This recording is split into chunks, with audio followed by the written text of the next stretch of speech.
Bonsoir à tous.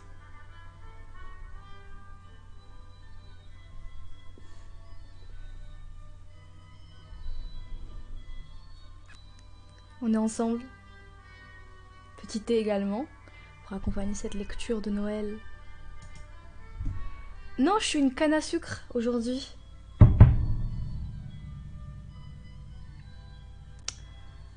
J'espère que ça vous plaît. Je vous ai dit que les accessoires de Noël allaient changer tous les jours. Du coup, j'ai mis un autre pyjama qui fait un peu Noël. J'ai pas la fortune à Rothschild pour en acheter tous les jours. Enfin bref. Je suis un petit peu en retard, désolée, j'étais un peu dans le rush ce soir. Mais on va reprendre dans pas longtemps. Je vais attendre 2 minutes, 2-3 minutes et après on va commencer la lecture. Alors, on en était au moment où la petite Marie s'était fait attaquer, a subi le combat entre le roi des rats, la troupe des rats et la troupe des jouets, qui est dirigée par Casse-Noisette. Et à la suite de ce combat auquel elle assiste, elle va se blesser et elle va être alitée pendant quelques temps. Et son oncle va revenir passer la voir pour prendre de ses nouvelles et il va lui raconter une histoire. Il va lui raconter l'histoire du roi des rats. Et cette histoire, elle s'appelle La Noisette Dure. Et là, hier, on a lu la première partie, La Noisette Dure. Et là, maintenant, on va suivre la suite de cette aventure, de cette reine, en fait, qui fait partie, du coup, de la troupe des rats, qui a été chassée du royaume de Thor, ou quelque chose comme ça, parce que elle avait mangé tout le lard du roi. C'est un peu les précédents événements, voilà. J'espère que la musique n'est pas trop forte, dites-moi si jamais c'est le cas. Et puis, à 45, on va commencer. Voilà. J'essaie de me mettre dans un mood de positivité et de joie pour vous. Mais sachez qu'au fond de moi, je suis très énervée parce que je me suis tapé la drage de ma vie et que j'ai très mal à la nuque. Mais j'espère que la lecture va nous mettre tous de bonne humeur. Merci pour la réponse.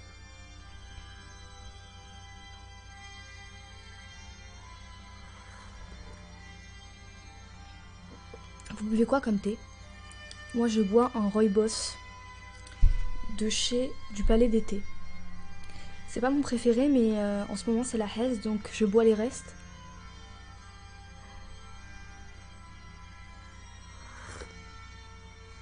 J'ai changé le titre, mais apparemment Twitch ne m'écoute jamais. J'ai mis partie 2. Sinon c'est le même titre, mais j'ai juste mis partie 2. À la fin. C'est peut-être pour ça que tu vois pas la différence. Bonsoir. Bon, maintenant que 64 Olis est là, on peut commencer.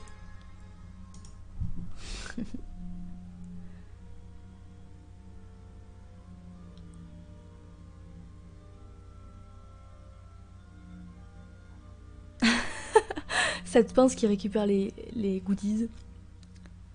Moi j'adore le thé. J'ai plusieurs basiques, en fait j'achète tout le temps les mêmes. Bon, après on commence la lecture, mais j'adore un thé qui s'appelle le thé du hammam du Palais d'été. Si vous l'avez jamais goûté, il est incroyable. Franchement, faut goûter ça. Ensuite, il y a un thé à la fleur d'oranger au jasmin de chez Kousmiti qui est très très très bon aussi, mais très cher. Je trouve que c'est très cher pour rien cette marque. Après, j'adore le thé style au thym. Bon, je sais que c'est bizarre, mais j'aime bien le thé au thym à la sauge et tout. C'est censé être pour les gens qui ont la grippe, mais moi j'aime bien le délire.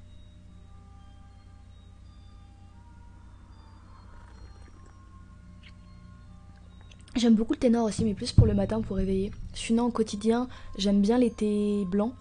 Euh, Par contre, je déteste les trucs bizarres, genre caramel. Ça, c'est pas mon délire. De toute façon, j'aime pas les trucs sucrés. Mais ouais, les trucs basiques, j'aime bien. Mais en tout cas, si vous avez jamais goûté le thé du hammam, vraiment goûtez-le parce que c'est le meilleur thé du monde. C'est incroyable les sensations qu'il procure ce thé. Il est incroyable. Vraiment. Non, ouais, le thé au jasmin, c'est quelque chose aussi. Je trouve que ça passe avec tout. Surtout avec les pâtisseries style au miel. Oh, c'est magnifique. Vraiment. Enfin bref. On n'a pas de gâteau ce soir. Je crois pas. Si, je crois qu'il me reste des gâteaux, mais il faut que je les mange pour le petit-déj demain. Je vous ai dit, c'est la Hesse, là. On doit faire des économies. Ouais, grave. C'est trop relaxant. Du coup, suite de l'histoire de la noisette dure. Moi j'aime bien le thé au thym. Mais joli jeu de mots. Ça me va bien.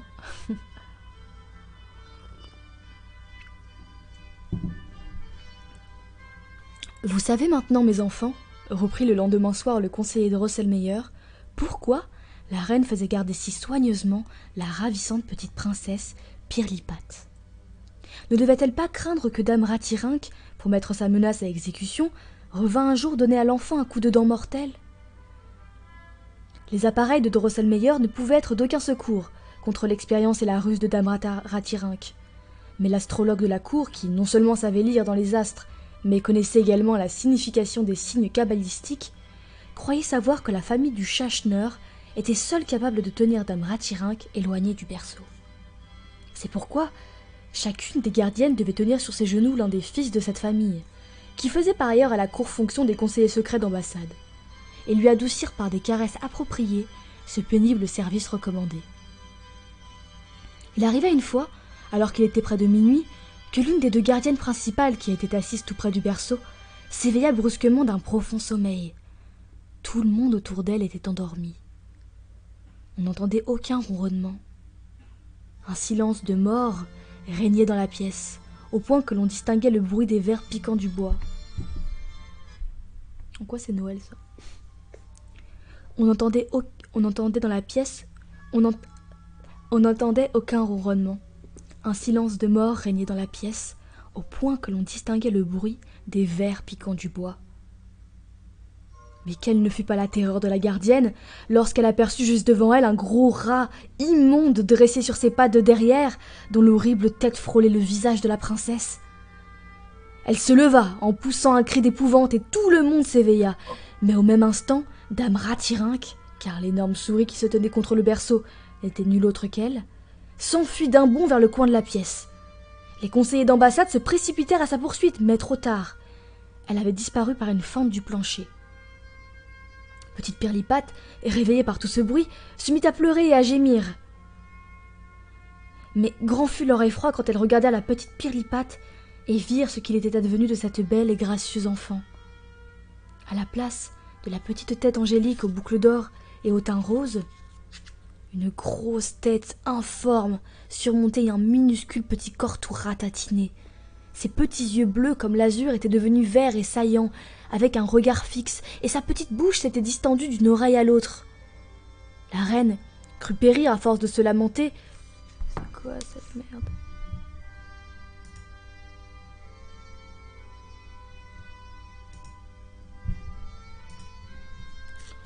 La reine crut périr à force de se lamenter et de gémir, et il fallut tapisser le bureau du roi de teintures matelassées, parce qu'il ne cessait de courir contre les murs pour se frapper la tête en criant d'une voix lamentable « Infortuné monarque !»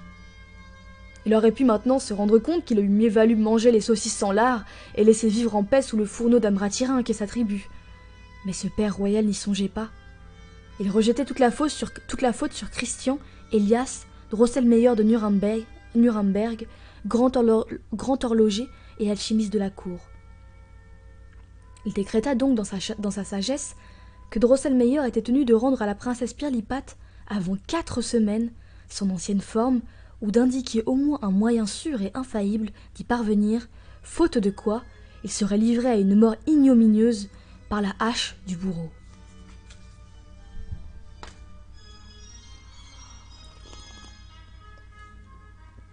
Drosselmeyer fut très effrayé, mais faisant aussitôt confiance à son art et à sa chance, il passa sans délai à une opération qui lui semblait plus qu'aucune autre utile. Il démonta très adroitement la petite princesse Pirlipat, dévissa ses petites mains, ses petits pieds, et examina même sa structure intérieure. Il constata malheureusement que plus la petite princesse grandirait, plus elle serait difforme. Il ne sut donc plus à quel sein se vouer. Il remonta la princesse avec précaution, puis sombra dans une abîme de mélancolie près de ce berceau dont il n'avait jamais le droit de s'éloigner. La 4e semaine était déjà entamée, et l'on en était même déjà au mercredi, lorsque le roi, les yeux étincelants de colère, jeta un regard dans la pièce et, faisant de son sceptre un geste menaçant, cria « Christian Elias Drosselmeyer, guéris la princesse, sinon tu mourras !» Drosselmeyer se mit à pleurer amèrement, cependant que la princesse Pirlipate croquait des noisettes avec satisfaction. Pour la première fois, l'alchimiste remarqua cette étrange fringale de noisettes de la princesse et le fait qu'elle était devenue au monde avec des dents. Et effectivement, après sa métamorphose, elle avait crié jusque qu'ayant par hasard trouvé une noisette à portée de sa main, elle l'eut croquée, en eut mangé l'amande, et se fut ainsi calmée. Dès lors, les gardiennes avaient toujours trouvé à propos de lui apporter des noisettes. « Oh, instinct sacré de la nature, sympathie éternellement insondable entre les êtres !» s'écria Drosselmeyer. « Tu me montres la porte du mystère. Je vais frapper, et elle s'ouvrira. » Il demanda aussitôt l'autorisation de parler à l'astrologue de la cour, et fut, sous bonne escorte, introduit chez celui-ci. Les deux hommes s'étreignirent en versant d'abondantes larmes, car ils s'aimaient tendrement. Puis ils se retirèrent dans un cabinet secret et consultèrent de nombreux livres traitant de l'instinct, des sympathies et antipathies et d'autres sujets aussi mystérieux. À la tombée de la nuit, l'astrologue de la cour examina les étoiles et établit avec l'aide de Drosselmeyer, fort instruit, lui aussi en cette science, l'horoscope de la princesse Pirlipate. Cela leur donna beaucoup de mal, car les lignes s'embrouillaient de plus en plus, mais enfin, oh joie, enfin ils virent clairement que la princesse Pirlipate pourrait échapper à l'enchantement qui l'enlaidissait et retrouver sa beauté d'autrefois, devait tout simplement déguster la délicieuse amande de la noisette Kratakuc. Cette noisette Kratakuc avait une coque si dure qu'elle pouvait supporter sans se briser qu'un canon de 48 tonnes lui passa sur le corps. Mais il fallait qu'un homme n'ayant encore jamais été rasé et n'ayant encore jamais porté de bottes fit craquer devant la princesse cette noisette dure et lui en présenta l'amande les yeux fermés. Et ce jeune homme ne devrait ouvrir de nouveau les yeux qu'après avoir fait sans trébucher 7 pas en arrière. Drosselmeyer et l'astronome avaient travaillé sans répit pendant 3 jours et 3 nuits. On était au samedi et le roi était en train de déjeuner lorsque Drosselmeyer, qui devait être décapité le dimanche à l'aube, se précipita dans la salle plein de joie et d'enthousiasme et fit connaître le moyen qu'il avait trouvé pour rendre la princesse Pirlipate sa beauté perdue. Le roi le serra sur son cœur et, dans l'ardeur de sa bienveillance, lui promit une épée de diamant, 4 ordres et 2 costumes neufs pour le dimanche. « Mettez-vous à l'œuvre aussitôt après le repas, » ajouta-t-il amicalement. « Faites en sorte, cher alchimiste, que le jeune homme en chaussures et qui ne s'est jamais rasé soit présent au moment voulu avec la noisette Kratakuc, et veillez à ce qu'il n'ait pas bu de vin, afin qu'il ne trébuche pas lorsqu'il devra faire 7 pas en arrière à la manière d'un crabe. Après quoi il pourra boire autant qu'il voudra. » Drosselmeyer fut effondré en entendant ce discours. Tremblant et hésitant, il se décida à balbutier que le moyen sans doute était trouvé, mais qu'il manquait encore la noisette Kratakuc et le jeune homme destiné à la faire craquer, et qu'il était permis de se demander si l'un et l'autre ne resteraient pas jamais introuvables. Le roi entra alors dans une violente colère. Brandissant son sceptre au-dessus de sa tête couronnée, il rugit comme un lion. « Ce sera donc la décapitation !» Par bonheur, pour Drosselmeyer torturé par les affres de l'angoisse, le roi avait ce jour-là trouvé la nourriture particulièrement bonne. Il était donc d'humeur assez débonnaire pour prêter une oreille bienveillante aux arguments raisonnables que la reine, dans sa générosité, et émue qu'elle était par l'infortune de Drosselmeyer, ne manqua pas d'apporter en faveur de celui-ci. Drosselmeyer, reprenant courage, argua finalement du fait qu'il avait accompli sa tâche qui était de trouver le moyen de guérir la princesse, et que donc il avait gagné la vie sauve. Le roi, tout en qualifiant ce discours de piètre échappatoire et de pauvre verbiage, décida cependant, après avoir absorbé un petit verre d'eau-de-vie, que l'horloger et l'astrologue eussent à se mettre en route et à ne plus réapparaître à moins d'avoir trouvé dans leur poche la noisette Kratakuc. Sur l'intercession de la reine, il fut décidé que l'on rechercherait l'homme destiné à faire craquer cette noisette en insérant à plusieurs reprises un avis dans les journaux du pays et des alentours et dans des petites annonces. Ici, le conseiller à la cour s'interrompit de nouveau et promit de raconter la fin le lendemain soir.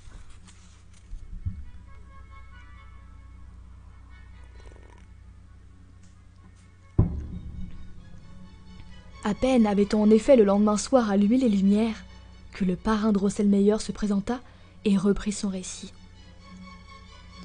Il y avait déjà 15 ans que Drosselmeyer et l'astrologue de la cour étaient partis, et ils n'avaient toujours pas trouvé de trace de la noisette Kratakuc. Je pourrais, mes chers petits, passer 4 semaines à vous parler de tous les endroits où ils s'étaient rendus et de toutes les étranges et merveilleuses aventures qu'ils avaient eues. Mais je n'en ferai rien. Je vous dirai seulement qu'au bout de tant d'années, Drosselmeyer, profondément affligé, éprouva une vive nostalgie de sa chère ville natale de Nuremberg. Cette nostalgie l'envahit avec plus de force encore, un jour où il fumait avec son ami au cœur d'une immense forêt d'Asie, une petite pipe de canasse. Oh, Nuremberg, ma si belle ville natale. Quiconque ne t'a jamais vu, eût-il même beaucoup voyagé et fût-il allé à Londres, à Paris ou à Pétawardin, n'a jamais pu sentir son cœur s'épanouir vraiment et éprouvera toujours au fond de lui le désir de te connaître, oh Nuremberg, ma belle ville qui a de si belles maisons avec des fenêtres. Quand il entendit Drosselmeyer exhaler de si tristes plaintes, l'astrologue, saisi d'une compassion profonde, se mit à se lamenter si pitoyablement que l'on eût pu l'entendre de tous les points de l'Asie. Mais il se ressaisit, essuya les larmes qui coulaient de ses yeux et demanda à son ami « Mais dites-moi, cher et estimable collègue, à quoi bon rester là à nous lamenter? Pourquoi ne pas aller à Nuremberg? N'est-il pas indifférent après tout que nous cherchions cette maudite noisette Krakatuk en tel ou en tel endroit ?» « C'est ma foi vrai, » répondit Drosselmeyer apaisé. Et tous deux se levant aussitôt, secouèrent leurs pipes et de cette forêt qui se trouvait au cœur de l'Asie, se rendirent d'une seule traite à Nuremberg. À peine y furent-ils arrivés que Drosselmeyer courut tout droit chez son cousin, Christoph Zacharias Drosselmeyer, qui était tournant de poupées, vernisseur et d'horreur, et qu'il n'avait pas vu depuis toutes ces années. Il lui raconta toute l'histoire de la princesse Pirlipate, de Dame Ratschirinck et de la noisette de Krakatuk. Le cousin était si stupéfait qu'il ne cessait de battre des mains et de s'écrier « Eh, cousin, quelle chose extraordinaire me racontez-vous là ?» Drosselmeyer narra également les aventures qu'il avait eues au cours de son lointain voyage.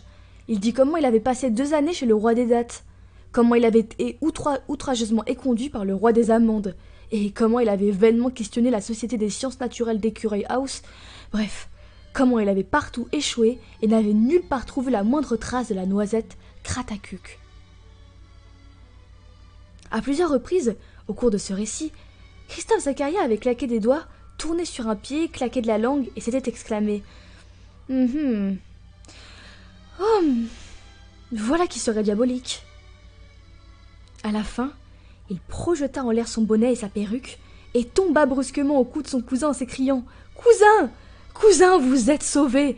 Sauvé, vous dis-je, car oui, ou bien je me trompe fort, ou bien je suis moi-même en possession de la noisette Krakatuk. » Et il alla aussitôt chercher une petite boîte de laquelle il tira une noisette dorée de moyenne grosseur. « Voyez cette noisette, dit-il en la montrant à son cousin. Elle a une curieuse histoire. Il y a bien des années, au moment de Noël, un étranger arriva dans la ville avec un sac de noisettes qu'il mit en vente. Il eut une querelle, juste devant mon magasin de poupées, et déposa son sac à terre pour mieux se défendre contre le marchand de noisettes du pays, qui, ne pouvant souffrir que cet étranger vendît des noisettes, l'avait prise à partie. Au même moment, une charrette lourdement chargée passa sur le sac, et toutes les noisettes furent brisées, à l'exception d'une seule, que l'étranger, avec un singulier sourire, me vendit contre une belle pièce de 20 fenins de l'année 720. Je trouvais à tout cela quelque chose d'étrange, car j'avais précisément dans ma poche une pièce de 20 fenins, comme cet homme m'en réclamait. J'achetai donc la noisette, et il adorait, ne sachant trop moi-même pour quelle raison je payais si cher cette noisette, et lui accordait tant de valeur. S'il avait pu subsister le moindre doute sur le fait que la noisette du cousin fût réellement celle que l'on cherchait, il fut levé dès l'instant où l'astrologue de la cour, appelé d'urgence, eut trouvé, après avoir soigneusement gratté l'or qui recouvrait la noisette, le nom de Krakatuk gravé sur la coque en caractères chinois. La joie des voyageurs fut grande, et le cousin, l'homme le plus heureux du monde, quand Drosselmeyer lui assura que sa fortune était faite, car non seulement on lui ferait une rente appréciable, mais on lui donnerait à l'avenir gratuitement tout l'or dont il aurait besoin pour son travail. Ce soir-là, l'alchimiste et l'astrologue avaient tous deux coiffé leur bonnet de nuit, et se disposaient à monter dans leur lit lorsque l'astrologue dit « Une bonne fortune ne vient jamais seule. Ne croyez-vous pas que nous avons trouvé non seulement la noisette Krakatuk, mais aussi le jeune homme capable de la faire craquer et de tendre à la princesse son amande régénératrice.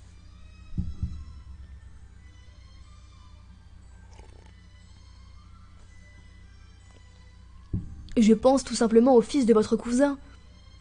Non, je ne pourrai pas dormir cette nuit, dit-il encore tout excité, tant que je n'aurais pas été établi l'horoscope de ce jeune homme.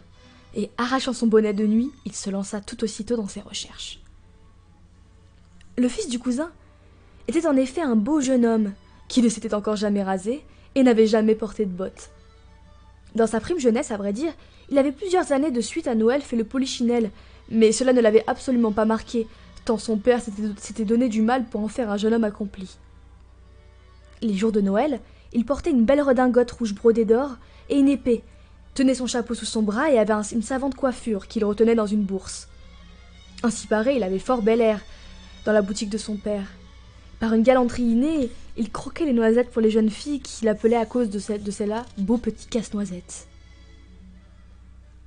Le lendemain matin, l'astrologue au comble de la joie sauta au cou de l'alchimiste et s'écria « C'est lui, nous le tenons, nous l'avons trouvé !» Mais il y a deux choses, chers collègues, que nous ne devons pas perdre de vue. D'abord, il faut tresser une solide natte de bois qui sera reliée à la mâchoire inférieure de votre remarquable neveu, de manière à le retenir fortement. Puis nous devrons, à notre arrivée à la résidence, garder soigneusement le silence et ne pas dire que nous avons amené le jeune homme capable de croquer la noisette Kratakuc. Il devra ne se présenter que longtemps après nous, car je vois dans l'horoscope que le roi, si d'autres jeunes gens se sont d'abord cassés les dents sur la noisette sans obtenir de résultat, promettre la main de la princesse et la succession au trône à celui qui saura croquer la noisette et rendre à la princesse sa beauté perdue. Le tourneur de poupée se réjouit beaucoup d'apprendre que son fils épouserait la princesse Pirlipate et deviendrait prince et ensuite roi. Il fit donc entièrement confiance aux envoyés. La natte que Drosselmeyer fixa sur ce jeune homme, si pleine d'espérance, fut parfaitement réussie, et les plus résistants des noyaux de pêche furent l'objet des expériences les plus concluantes.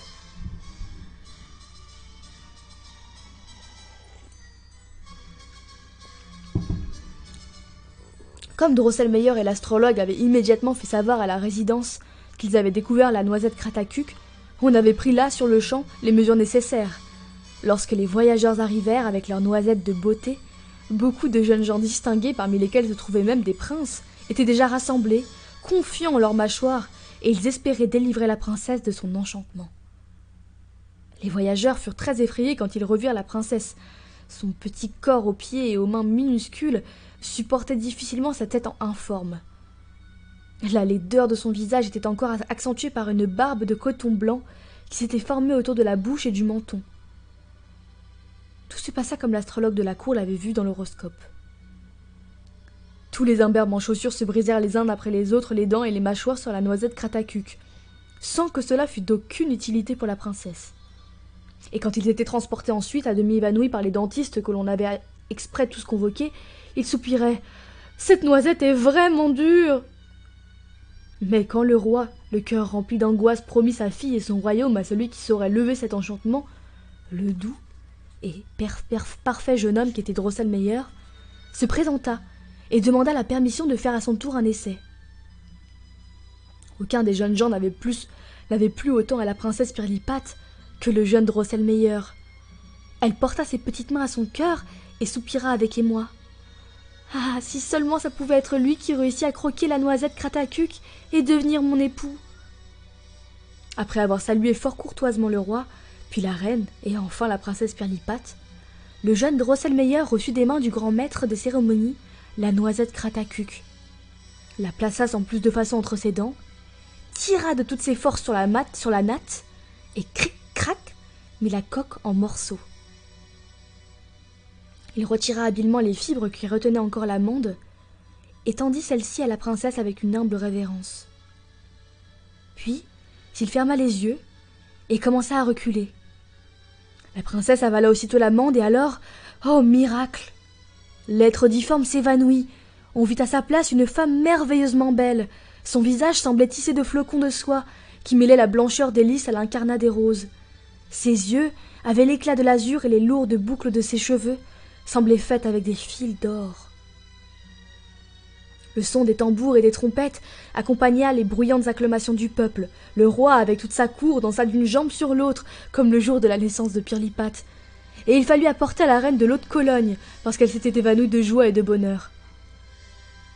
Tout ce tumulte fit un peu perdre son sang-froid au jeune Drosselmeyer, qui n'avait pas terminé ses 7 pas.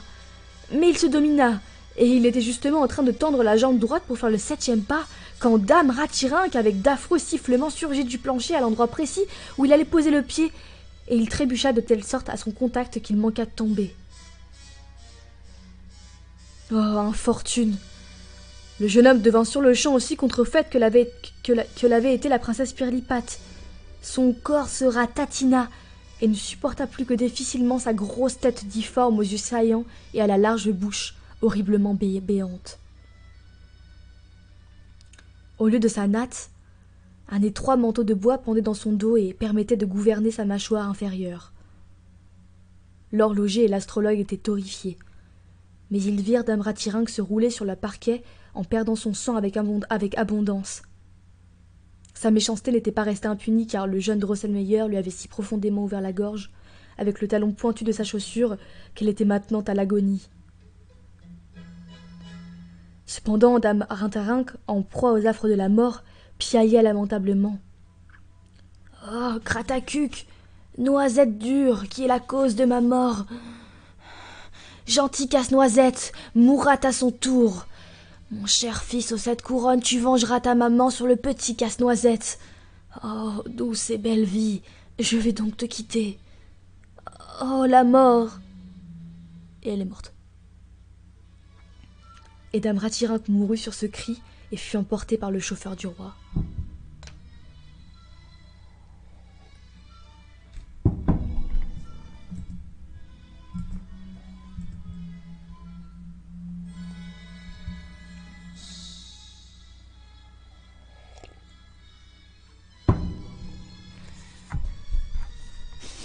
J'avais pas envie de faire le quick, je trouvais ça gênant.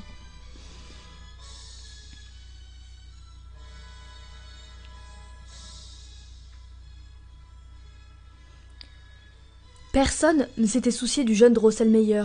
La princesse rappela au roi sa promesse et celui-ci ordonna aussitôt qu'on envoya chercher ce jeune héros. Mais quand l'infortuné parut, ainsi contrefait, la princesse, cachant son visage de ses 2 mains, s'écria « Chassez! Chassez cet affreux casse-noisette !»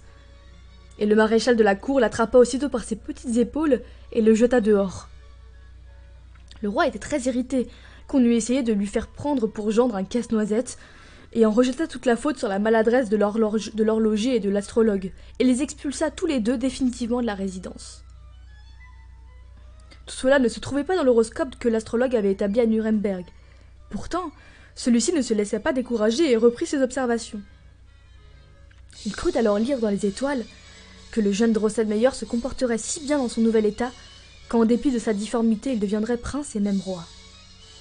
Mais cette difformité ne disparaîtrait que le jour où il aurait tué de sa main le fils aux 7 têtes que Dame Ratirinque avait mis au monde après la mort de ses 7 fils et qui était devenu roi des rats, et cela à condition qu'une dame l'aimât en dépit de sa difformité.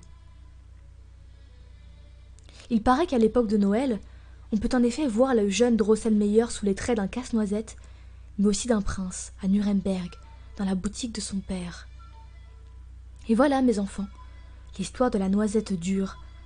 Vous savez maintenant pourquoi les gens disent souvent « C'est une aventure à se casser les dents ». Et vous savez aussi pourquoi les casse-noisettes sont si laids. Ce fut ainsi que le conseiller à la cour acheva son récit.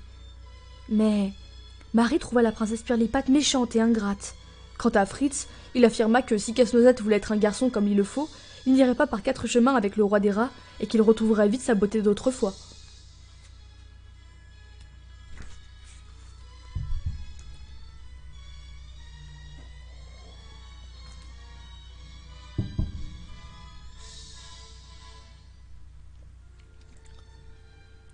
S'il est jamais arrivé à l'un de mes chers amis lecteurs ou auditeurs de se couper avec du verre, il doit savoir à quel point cela fait mal et comment c'est une chose déplaisante et lente à guérir. C'est ainsi que Marie avait dû rester au lit presque toute une semaine, car la tête lui tournait chaque fois qu'elle essayait de se lever. Mais elle finit par se rétablir tout à fait, et puis de nouveau gambadait joyeusement dans la chambre. Tout était bien joli dans l'armoire, car il y avait là, tout neuf et tout pimpant, des arbres, des fleurs, des maisons, de belles poupées aux robes éclatantes.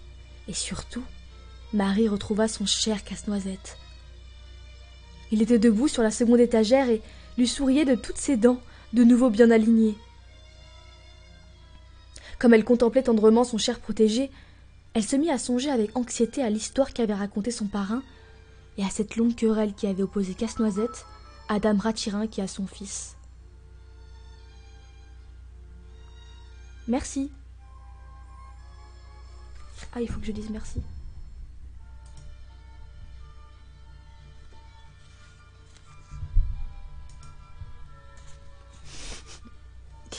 J'en apprends tous les jours de nouvelles. Hein.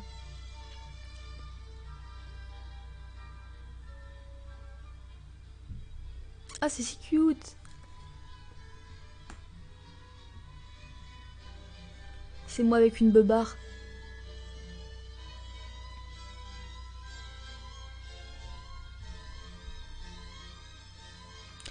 Comme elle contemplait tendrement son cher protégé, elle se mit à songer avec anxiété à l'histoire qu'avait racontée son parrain et à cette longue querelle qui avait opposé Casse-Noisette à Dame Ratirinque et à son fils. Elle comprenait maintenant que son Casse-Noisette était sans aucun doute le jeune Drosselmeyer de Nuremberg, le neveu de son parrain. C'était lui ce charmant jeune homme si malheureusement ensorcelé par Dame Ratirinque. Marie, en effet, n'avait pas douté un seul instant que l'habile horloger à la cour du père de Pirlipat fut le conseiller Drosselmeyer en personne. « Mais pourquoi ton oncle ne t'a-t-il pas aidé ? Pourquoi n'est-il pas venu à ton secours ?» se lamentait Marie, car elle prenait de plus en plus nettement conscience de ce que l'enjeu de la bataille à laquelle elle avait assisté était le royaume et la couronne promise à Casse-Noisette. Toutes les autres poupées ne lui semblaient-elles pas soumises et n'était-il pas hors de doute que la prophétie de l'astrologue s'était accomplie et que le jeune Drosselmeyer était devenu roi au royaume des poupées? Plus la perspicace petite fille tournait cela dans sa tête, plus elle était persuadée que dès l'instant qu'elle les imaginerait en vie avec assez de force, Casse-Noisette et ses sujets se mettraient réellement à vivre et à se mouvoir. Elle voulut en faire l'expérience, mais elle n'obtint aucun résultat.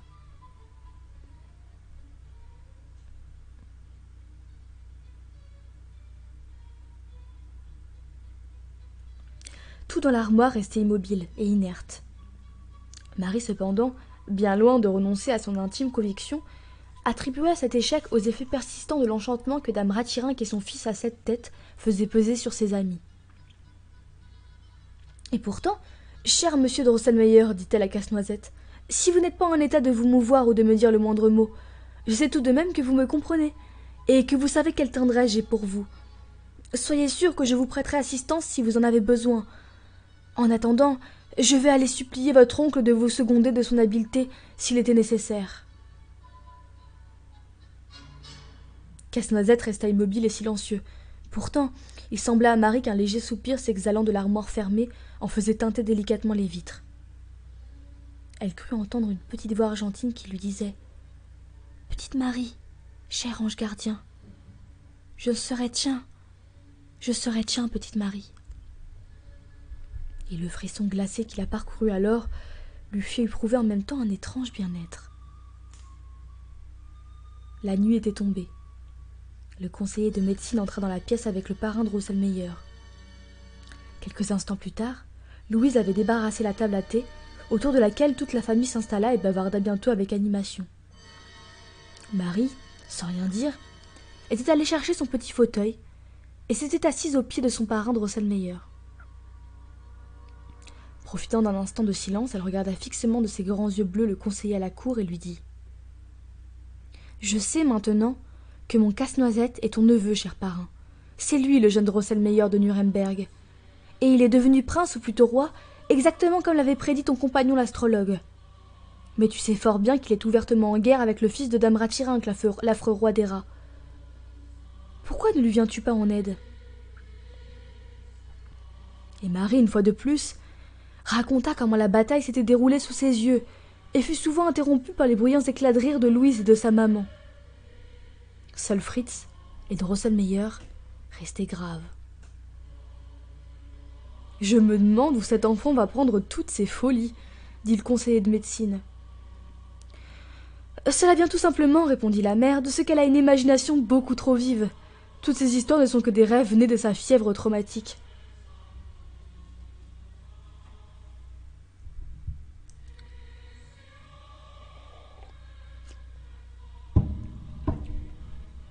Et d'abord, elles ne sont pas vraies, intervint Fitz. Il est impossible que mes hussards rouges soient de tels poltrons. Sinon, par tous les pachas, je saurais y mettre bon ordre. Cependant, le parrain Drosselmeyer, avec un étrange sourire, prit sur ses genoux la petite Marie et dit de sa voix la plus douce. « Petite Marie, tu as reçu plus que moi en partage et même plus que nous tous. Tu es une vraie princesse, comme Pirlipate, car tu règnes sur un beau royaume pur. Mais tu auras beaucoup de chagrin à supporter si tu veux défendre la cause du pauvre Casse-Noisette contrefait, car le roi des rats ne lui laissera aucun répit. Mais ce n'est pas à moi, c'est toi seul qui peux le sauver. Sois persévérante et fidèle. » Marie, ni personne, ne comprit ce que Drosselmeyer avait voulu dire par là. Le conseiller de médecine trouva même ses discours si bizarres qu'il tâta le pouls du conseiller à la cour et lui dit « Mon cher ami, vous souffrez d'un fort afflux de sang au cerveau. Je vais vous faire une ordonnance. » Seule la conseillère hocha la tête d'un air pensif et dit « Je crois deviner ce que veut dire le conseiller à la cour, mais je ne saurais l'exprimer intelligiblement. »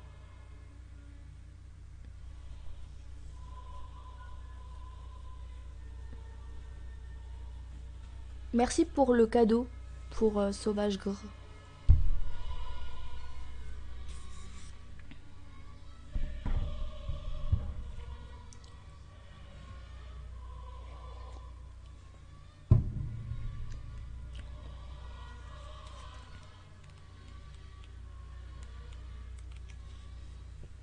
On va faire une petite pause parce que je suis déshydratée. Et je vais vous laisser avec la musique cette fois. Et on se revoit dans 5 minutes.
Rebonsoir. Je vous ai ramené un cadeau. Des noix. Pour cela jouer casse-noisette. Qu'est-ce qu'on va manger?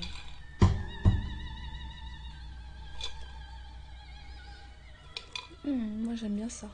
Cacahuètes. Je me suis dit que c'était parfait.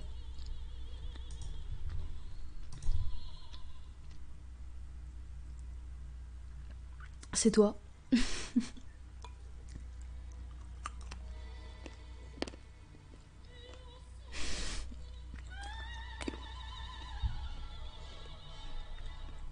Bon, je vais pas non plus en manger trop parce que je vais faire des bruits de bouche après.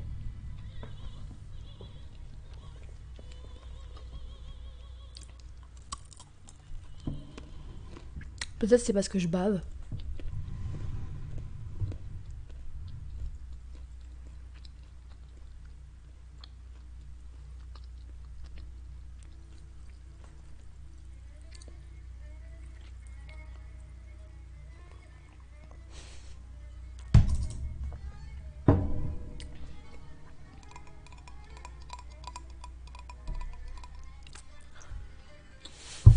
Bref.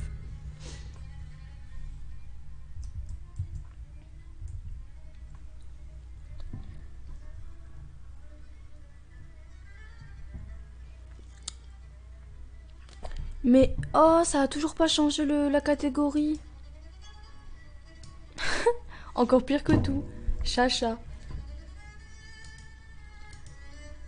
Vas-y, on va se mettre dans ASMR. Hein. C'était quoi le truc? Let's Talking ou un truc comme ça? Je sais plus. Pourtant, je l'ai changé hier, ça me saoule.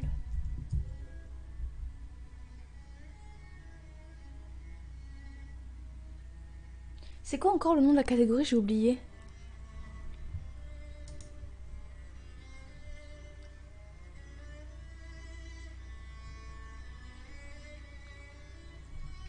J'aime beaucoup Murakami. C'est un des premiers auteurs que j'ai lu dans ma jeunesse. Dans ma jeunesse.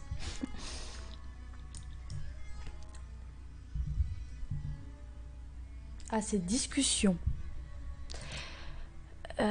C'est just chatting. Et j'aime beaucoup. Après, je connais pas très bien la littérature asiatique, même si c'est un genre que j'apprécie particulièrement. Mais voilà, j'ai pas non plus 1001 références, mais j'aime beaucoup.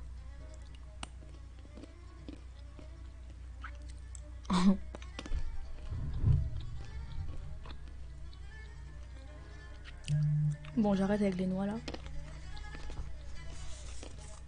C'est vraiment addictif cette connerie.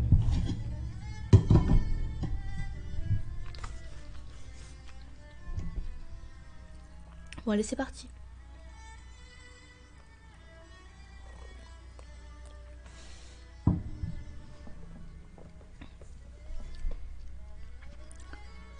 La victoire. Par contre, le chapitre, on en est combien? On en est au chapitre 1, 2, 3, 4, 5, 6, 7, 8, 9, 10. Chapitre 11, la victoire. Peu de temps après, Marie, par un beau clair de lune, fut réveillée au milieu de la nuit par un singulier tapage qui semblait provenir d'un coin de la chambre. On eût dit que l'on projetait ou roulait des petites pierres, et l'on percevait parmi tout ce vacarme des sifflements et des piaillements affreux. « Les souris! Voilà les souris qui reviennent !» s'écria Marie effrayée. Elle voulut éveiller sa mère, mais les sons s'éteignaient dans sa gorge. Elle fut comme paralysée quand elle vit le roi des rats se hisser hors d'un trou du mur puis galoper autour de la pièce avec ses yeux brillants et ses couronnes scintillantes et sauter enfin d'un bond puissant sur la petite table placée tout contre le lit de Marie. Couinait le roi des rats. « Donne-moi tes petits pois de sucre. Donne-moi ton masse-pain, petite. Sinon je te croquerai ton casse-noisette. Ton casse-noisette. » Mais moi je me navre.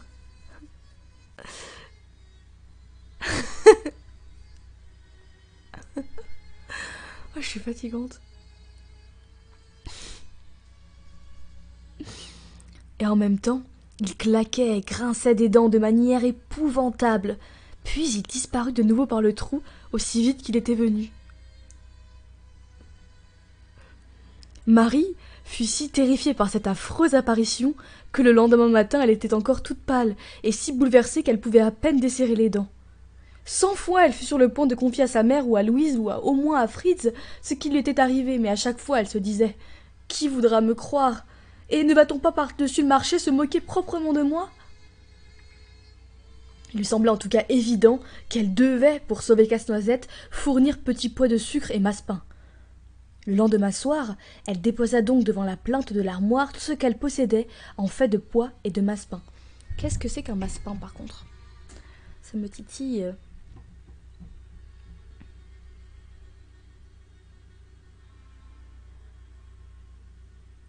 Alors, le masse-pain, c'est une sorte de pâte d'amande qui est mélangée à du blanc d'œuf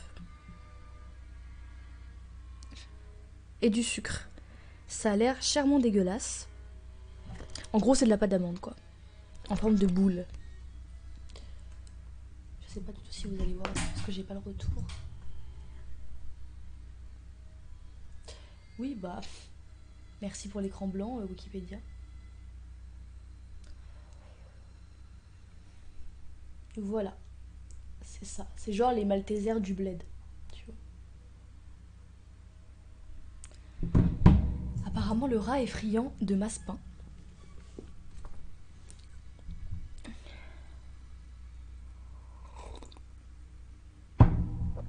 Déjà, la pâte d'amande, c'est spécial, mélangée à de l'œuf.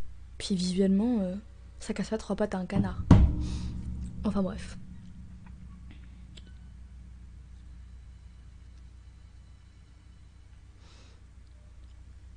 Le lendemain soir, elle déposa donc devant la plinthe de l'armoire tout ce qu'elle possédait en fait de pois et de masse-pain. Le matin suivant, la conseillère dit « Je me demande d'où viennent ces souris qui infestent tout à coup notre salon. Regarde ma pauvre Marie, elles ont mangé toutes tes sucreries. » Et c'était vrai. Le vorace roi des rats n'avait pas trouvé à son goût le masse-pain fourré, mais il l'avait si bien rogné de ses dents acérées qu'il était bon à jeter. Marie ne se tourmenta pas autrement pour ses sucreries, au contraire, elle se réjouit du fond du cœur car elle croyait avoir sauvé son cher Casse-Noisette. Mais quelle ne fut pas son angoisse lorsque la nuit suivante, elle entendit des piaillements et des sifflements tout près de son oreille. Hélas, le roi des rats était de nouveau là. Ses yeux lançaient des étincelles plus terrifiantes encore que la nuit précédente, et l'air sifflait entre ses dents de manière encore plus épouvantable. « Donne-moi tes poupées de sucre et d'adregan, ma petite, sinon je croquerai ton casse-noisette, ton cher casse-noisette. » Et l'immonde roi des rats, s'enfuit aussitôt.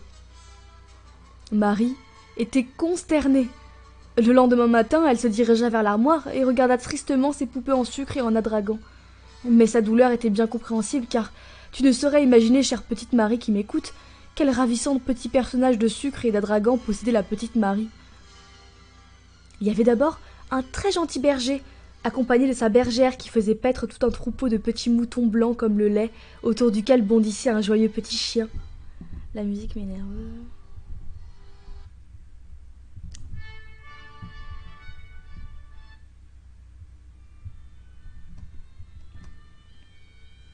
Elle est nulle cette playlist de Noël. Hein. Je sais pas si vous êtes de mon avis, mais elle est nulle.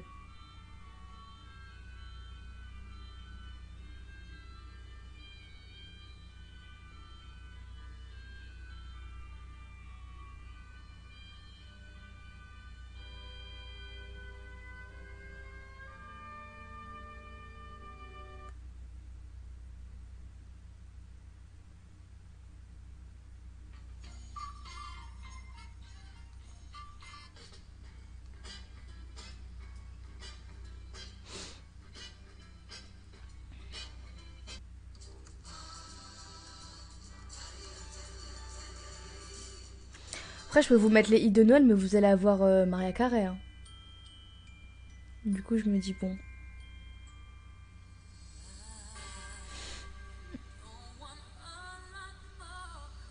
pense qu'il y en a qui vont péter un câble.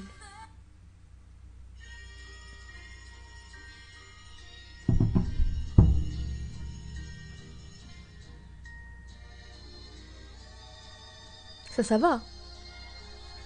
C'est mieux, non?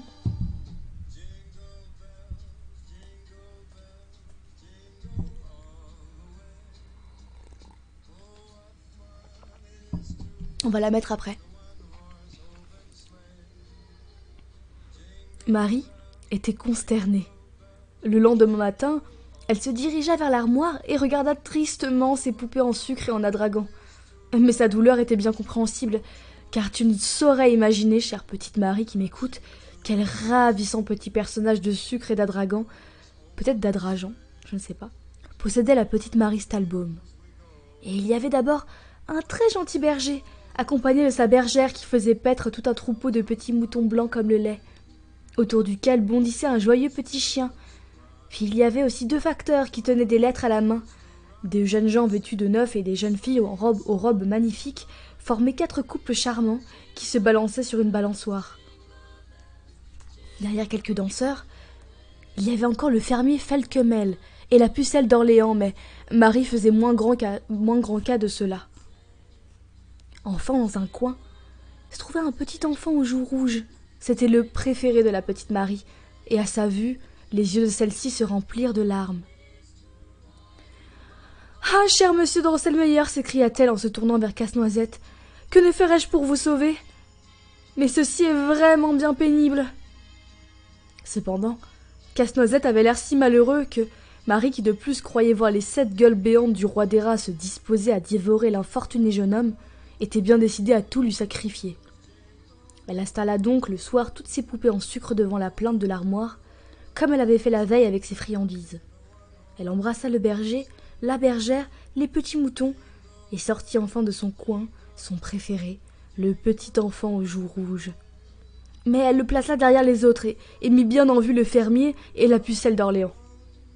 « Voilà qui est trop fort !» s'écria le lendemain madame la conseillère. « Il doit y avoir dans l'armoire un énorme rat, car toutes les belles poupées en sucre de la pauvre Marie sont rongées et mordillées. » Marie ne put retenir ses larmes, mais elle sourit presque aussitôt en songeant qu'importe, puisque Casse-Noisette était sauvé. Le soir, quand la maman raconta à son mari les méfaits commis par un rat dans l'armoire des enfants, le conseiller de médecine dit « C'est une malédiction que nous ne puissions exterminer cet abominable rat qui fait des siennes dans l'armoire et mange toutes les sucreries de la pauvre Marie. » « Tiens, intervint justement Fritz, le boulanger en bas a un magnifique chat gris. Je vais aller le chercher. Il saura bien mettre un terme à cette histoire et rompre le cou de cette bête, fût-elle dame Ratirinque en personne ou son fils le roi des rats. » Et aussi, poursuivit en riant la conseillère, sauter sur les tables et sur les chaises et renverser les verres et les tasses ou se livrer à 1000 autres fantaisies de ce genre. « Pas du tout, répondit Fritz. Le chat du boulanger est extrêmement adroit. Je voudrais bien savoir marcher sur un toit pointu avec autant de légèreté que lui. »« Pas de chat la nuit, supplia Louise qui détestait les chats. »« Au fond, dit le conseiller de médecine, Fritz a raison, mais cela ne nous empêche pas de mettre aussi un piège. N'en avons-nous donc pas ? » « Parrain Drosselmeyer saura nous en faire un mieux que personne, s'écria Fritz, puisque c'est lui qui les a inventés. Et tous se mirent à rire. Et comme la conseillère assurait qu'il n'y avait pas de souricière dans la maison, le conseiller à la cour fit savoir qu'il en avait quelques-unes chez lui, et en envoya chercher une qui était très perfectionnée. L'histoire de la noisette dure racontée par leur parrain s'imposa alors à l'esprit de Fritz et de Marie. Tandis que la cuisinière faisait rôtir le lard, Marie était toute tremblante. Toute obsédée qu'elle était par les événements extraordinaires dont il était question dans cette histoire, elle dit à Dora qu'elle connaissait pourtant depuis longtemps. « Oh, madame la reine, prenez bien garde à dame Ratirinque et à sa famille !» Quant à Fritz, il avait tiré son sabre et disait « Qu'ils viennent, et je saurais bien en abattre quelques-uns !» Mais tout resta tranquille autour du fourneau. Quand le conseiller à la cour attacha le lard à un fil tenu et posa doucement, tout doucement, la souricière contre l'armoire, Fritz s'écria « Prends garde, parrain, que le roi des rats ne te joue pas un tour à sa façon !» Hélas, quelles ne furent pas au cours de la nuit suivante les angoisses de la pauvre Marie. Quelque chose de glacial lui tapota le bras, une peau rugueuse et répugnante, et s'appuya sur sa joue. Elle entendit à ses oreilles des tout petits couinements et des piaillements. C'était l'immonde, l'horrible roi des rats qui était installé sur son épaule. Une bave rouge comme du sang coulait de ses 7 gueules béantes. Craquant et grinçant des dents, il sifflait à l'oreille de Marie, qui paralysait l'effroi et l'horreur. « Je n'irai pas dans ta maison, je n'irai pas au festin, je ne serai pas prise au piège. Donne-moi tous tes beaux livres d'images et aussi ta jolie robe. Sinon, tu n'auras jamais la paix. Sinon, sache-le bien, tu pleureras Casse-Noisette, qui sera croqué. » Quic, quic, quic. Alors Marie fut de nouveau triste et affligée. Elle avait un visage pâle et défait, quand le lendemain matin sa mère lui dit que le vilain rat n'était pas encore pris. Si bien que celle-ci, croyant que Marie déplorait la perte de ses friandises et avait en outre peur du rat, ajouta « Mais ne t'inquiète pas, ma chère petite, nous saurons bien chasser cette vilaine bête. Si les pièges ne servent à rien, Fritz ira chercher son gros chat gris. »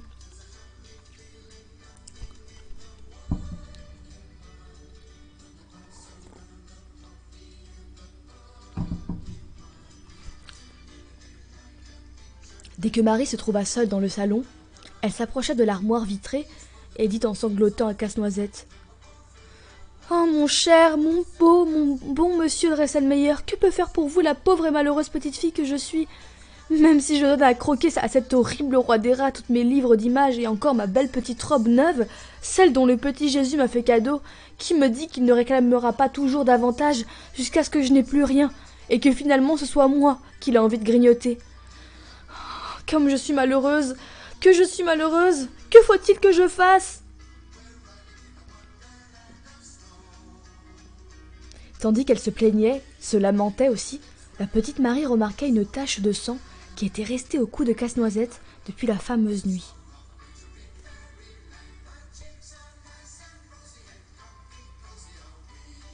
Maintenant que Marie savait que son cher Casse-Noisette était en réalité le jeune Drosselmeyer, oh fuck.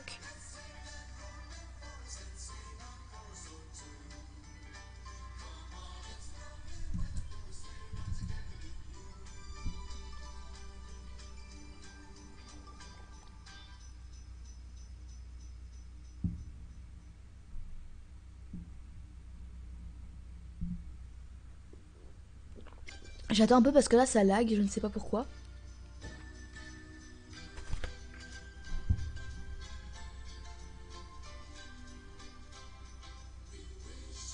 Non, non, c'est chez moi aussi.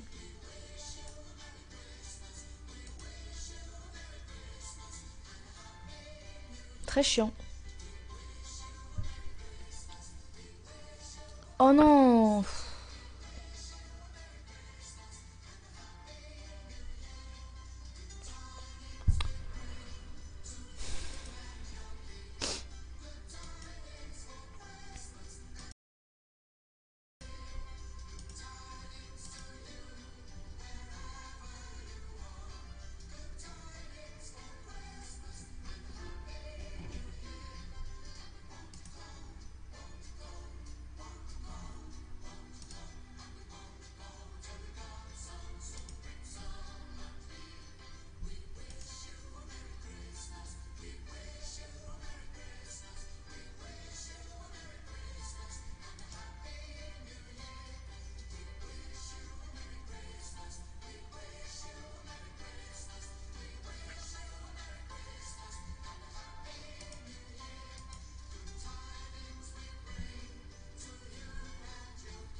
Bon, je ne sais pas pourquoi ça ne fonctionne pas parce que le débit est excellent. Donc je ne sais pas.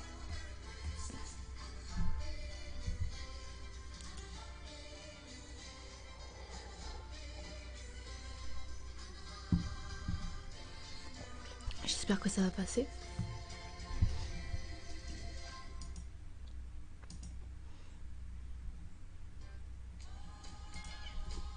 Par contre là avec mes yeux de taupe, le chat ça va pas le faire. Hein.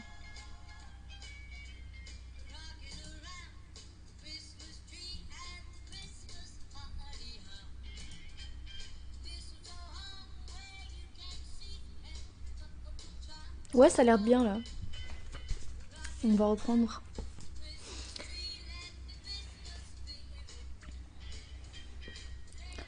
Tandis qu'elle se plaignait et se lamentait ainsi, la petite Marie remarqua une tache de sang qui était restée au cou de Casse-Noisette depuis la fameuse nuit.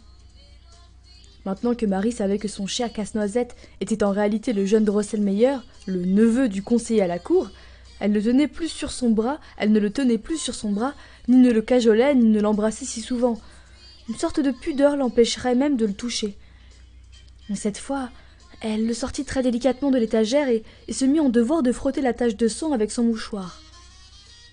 Or, quelle ne fut pas sa stupeur de sentir soudain le petit Casse-Noisette se réchauffer dans sa main et commencer à bouger. Elle le replaça vivement sur son étagère. Alors, la petite bouche de Casse-Noisette se mit à s'agiter et murmura avec difficulté. « Ah, noble demoiselle Stolbaum, excellente amie que je vous dois de reconnaissance. Non, ne sacrifiez plus pour moi de livres d'images, non plus que votre petite robe de Noël. Trouvez-moi plutôt une épée, et rien qu'une épée, et je me charge de tout le reste, même s'il... » Et là la voix se perdit, et ses yeux, qui avaient animé un instant une expression de profonde mélancolie, redevinrent fixes et morts. Marie ne fut nullement effrayée. Au contraire, elle sautillait de joie maintenant qu'elle connaissait un moyen de sauver Casse-Noisette sans continuer à faire de si douloureux sacrifices. Mais où trouver une épée pour son petit protégé ? Marie décida de demander conseil à Fritz. Le soir même, comme les parents étaient sortis et que les enfants se trouvaient seuls dans le salon près de l'armoire, elle lui raconta tout ce qui lui était arrivé avec Casse-Noisette et le roi des rats, et lui dit ce qu'il s'agissait maintenant de faire pour sauver Casse-Noisette. Ce qui, de tout ce que Marie venait de lui raconter, donna le plus à réfléchir au petit Fritz, fut la lamentable conduite de ses hussards au cours de la bataille. Il lui demanda encore très sérieusement si tout cela s'était réellement passé ainsi, et quand Marie lui eut donné sa parole, il s'approcha vivement de l'armoire et tint à ses hussards un discours pathétique. Puis, pour les punir de leur égoïsme et de leur lâcheté, il arracha les insignes guerriers de leur chacos et leur interdit également de jouer avant une année la marche des hussards de la garde. Après avoir ainsi exercé son autorité disciplinaire, il se tourna de nouveau vers Marie et lui dit « Pour ce qui est du sabre, je peux faire quelque chose pour Casse-Noisette, car j'ai mis hier à la retraite avec pension un vieux colonel de cuirassiers qui par conséquent n'a plus besoin de son sabre tranchant. Merci pour ta souscription. » Le dit colonel mangeait la pension que lui allouait Fritz dans le coin le plus reculé de la 3e étagère. On le tira de là, on lui enleva son beau sabre d'argent et on le ceignit à la taille de Casse-Noisette. La nuit suivante, l'inquiétude et la crainte empêchèrent Marie de dormir. Vers minuit, elle crut entendre dans le salon des bruits singuliers et des cliquetis et des bruissements mêlés soudains et des bruissements mêlés.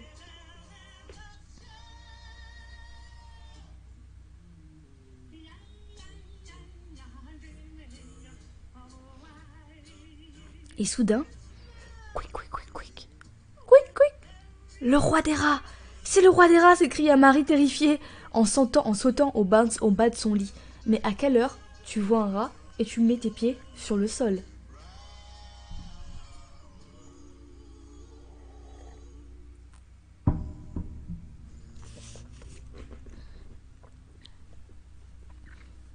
Tout redevint silencieux. Mais on frappa bientôt doucement, tout doucement à la porte, et une petite voix menue se fit entendre. « Très chère demoiselle, ouvrez sans crainte, je vous apporte de bonnes nouvelles. » Marie, reconnaissant la voix du jeune Drosselmeyer, passa sa petite robe de chambre et ouvrit promptement la porte. Casse-Noisette était sur le seuil tenant de la main droite l'épée ensanglantée.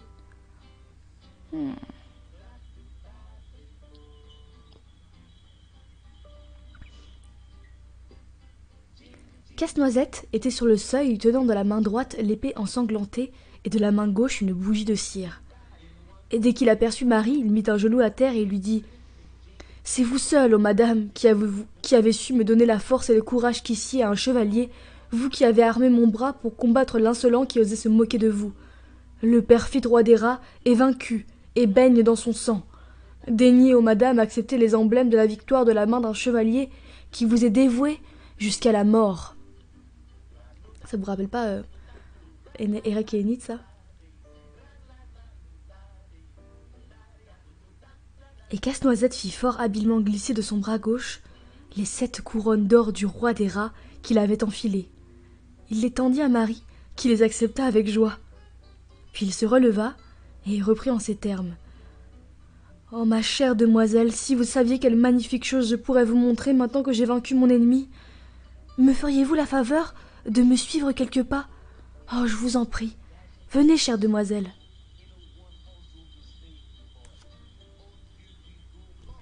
Chapitre suivant, le royaume des poupées.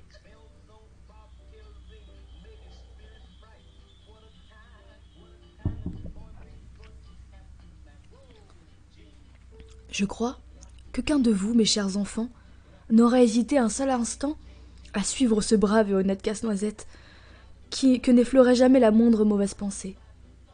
Marie le fit d'autant plus volontiers qu'elle savait bien que la reconnaissance de Casse-Noisette lui était acquise. Elle était persuadée qu'il tiendrait parole et lui montrerait des choses magnifiques. « Je viens avec vous, monsieur Drosselmeyer, lui répondit-elle donc, mais à condition que ce ne soit pas trop loin et que cela ne dure pas trop longtemps, car je n'ai pas encore assez dormi. » Elle part pas le nord, hein. « C'est bien pour cela, répondit Casse-Noisette, que je choisis le chemin le plus court, bien qu'il soit aussi le plus difficile. » Précédant Marie, il se dirigea vers la vieille armoire penderie qui se trouvait dans le vestibule et devant laquelle il s'arrêta. Marie s'aperçut avec étonnement que les portes de cette armoire toujours fermée habituellement se trouvaient ouvertes. Et elle vit, accrochée sur le devant, la pelisse de renard que revêtait son père quand il partait en voyage. Casse-Noisette grimpa fort adroitement le long des liteaux et des moulures jusqu'à ce qu'il pût attraper le gros gland fixé à une cordelière qui pendait dans le dos de la pelisse. Il tira fort sur ce gland, et aussitôt un élégant escalier de bois de cèdre s'abaissa le long de la manche. « Veuillez prendre la peine, mademoiselle, » s'écria Casse-Noisette. Et Marie le fit. « Oh, c'est pas possible le lag, là. »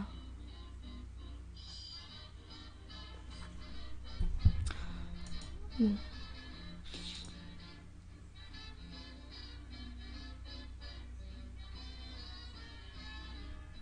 Il en est où mon débit là?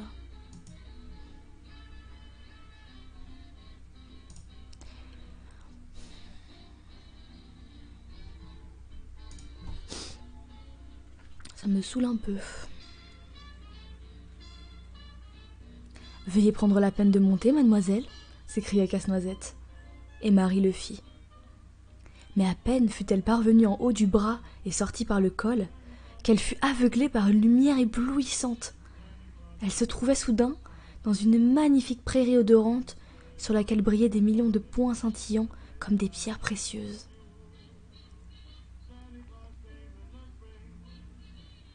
« Nous sommes dans la prairie des sucres candis, » expliqua Casse-Noisette. « Et maintenant, nous allons franchir cette porte. » Marie leva les yeux et découvrit une magnifique porte qui se levait à quelques pas devant elle. Elle semblait toute de marbre blanc moucheté de brun. En s'approchant, Marie constata qu'elle était entièrement faite d'amandes et de raisins secs. C'était pour cette raison, déclara Casse-Noisette, que cette porte s'appelait la porte des raisins et des amandes, et non pas, comme le prétendaient fort inexactement certains gens du commun, la porte de la pâture estudiantine.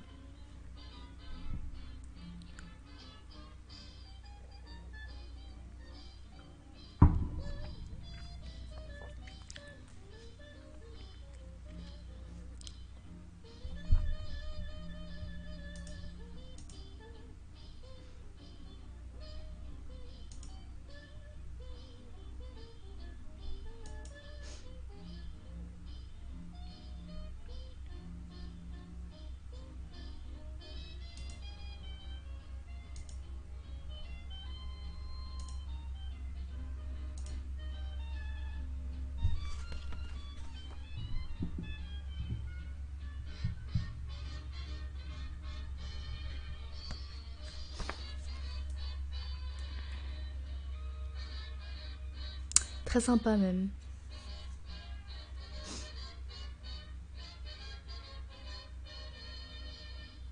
Ils franchirent la porte. Sur une galerie avancée qui semblait être en sucre d'orge, 6 petits singes vêtus de pourpoint rouge exécutaient la plus ravissante musique turque que l'on put entendre, si bien que Marie s'apercevait à peine qu'elle avançait toujours sur des dalles de marbre multicolores qui n'étaient en réalité que de l'angélique artistiquement travaillée. Elle perçut bientôt de délicieux arômes. Ils s'exhalaient d'une merveilleuse petite forêt qui s'étendait de 2 côtés du chemin. Il y avait sous le noir feuillage de si vive clarté que l'on voyait distinctement des fruits d'or et d'argent pendre à des tiges de toutes les couleurs. Les troncs et les branches étaient ornés de rubans et de bouquets de fleurs, tels d'heureux fiancés ou tels les joyeux convives de la noce. Et quand les parfums des orangers passants, tels de légers saphirs, zéphyrs, dans les branches et dans les feuilles en faisaient teinter et crisser le clinquant doré, on eût dit une musique pleine d'allégresse dont les accents invitaient les petites lumières scintillantes à sautiller et à danser. « Comme tout est beau ici !» s'écria Marie, au comble de la félicité et du ravissement. « Nous sommes dans la forêt de Noël, très chère demoiselle, dit Casse-Noisette. Ah, continua Marie, si seulement je pouvais rester toujours ici, tout est si merveilleux. Casse-Noisette frappa alors dans ses petites mains. Aussitôt, un petit monde de bergers et de bergères, de chasseurs et de chasseresses accourut. Tous étaient d'une telle blancheur et d'une telle délicatesse qu'on eût pu les croire de sucre pur. Ils se promenaient dans la forêt, mais Marie ne les avait pas encore remarqués. Ils apportèrent un ravissant fauteuil tout en or et posèrent dessus un coussin de réglisse blanche et invitèrent fort poliment Marie à s'y asseoir. Aussitôt qu'elle fut installée, bergers et bergères dansèrent un charmant ballet au son des cors de chasse. Puis, tous disparurent de nouveau dans les taillis. « Soyez indulgente, chère demoiselle, cette danse s'est terminée lamentablement, mais c'est que tous font partie de notre ballet de marionnettes et ne savent que répéter toujours les mêmes mouvements. Quant aux chasseurs, ils ont mis bien peu d'entrain à souffler dans les corps. On les eût dit endormis. Mais cela n'est pas non plus sans raison, car le panier de sucre, bien qu'il pende au-dessus de leur nez, dans les sapins, est vraiment un peu trop haut.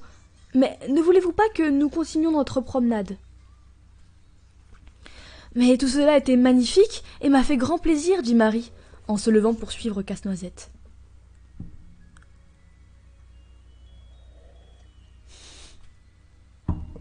Tu vois le mal partout. Elle est amoureuse de lui, ça se voit que c'est son crush. Ils longèrent un ruisseau murmurant, d'où semblaient émaner les délicieux parfums qui embaumaient toute la forêt. « C'est le ruisseau d'Orange, » répondit Casse-Noisette, à Marie qui l'interrogeait. « Sa bonne odeur est incomparable, mais pour le reste, il ne saurait égaler l'imposant et magnifique fleuve Limonade qui se jette comme lui dans le lac du lait d'amande. » En effet, Marie entendit presque aussitôt un clapotis, un murmure plus important. Elle aperçut le large fleuve Limonade, dont les flots orgueilleux et couleur Isabelle couraient parmi des fourrés scintillants qui ressemblaient à des escarboucles aux reflets verts. Ces eaux magnifiques répandaient une fraîcheur exceptionnelle qui fortifiait les poumons et le cœur. Non loin de là, coulait péniblement sur une eau d'un jaune foncé qui exhalait des senteurs extraordinairement douces. De ravissants petits enfants pêchaient sur ces rives des poissons petits et charnus qu'ils dégustaient sur le champ. En s'approchant, Marie remarqua que ces poissons ressemblaient à des lamprions. À quelque distance s'étendait sur la rive un joli petit village. Maisons, églises, presbytères, granges, tous les bâtiments étaient d'un brun foncé et couverts de toits dorés. La plupart des murs étaient luisants comme si on les avait enduits de citronnat et de sirop d'orgeat.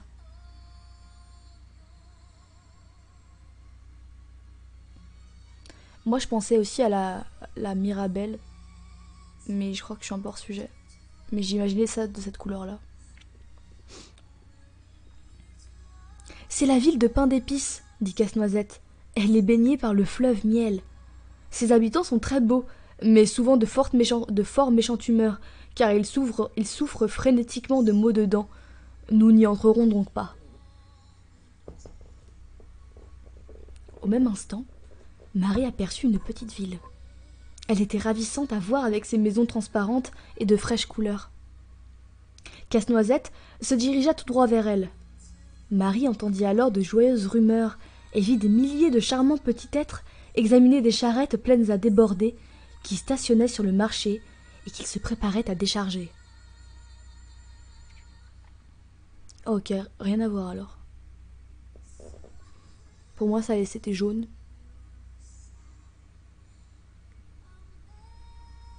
Mais ce qu'ils déballèrent ressemblait à du papier de couleur et à des tablettes de chocolat.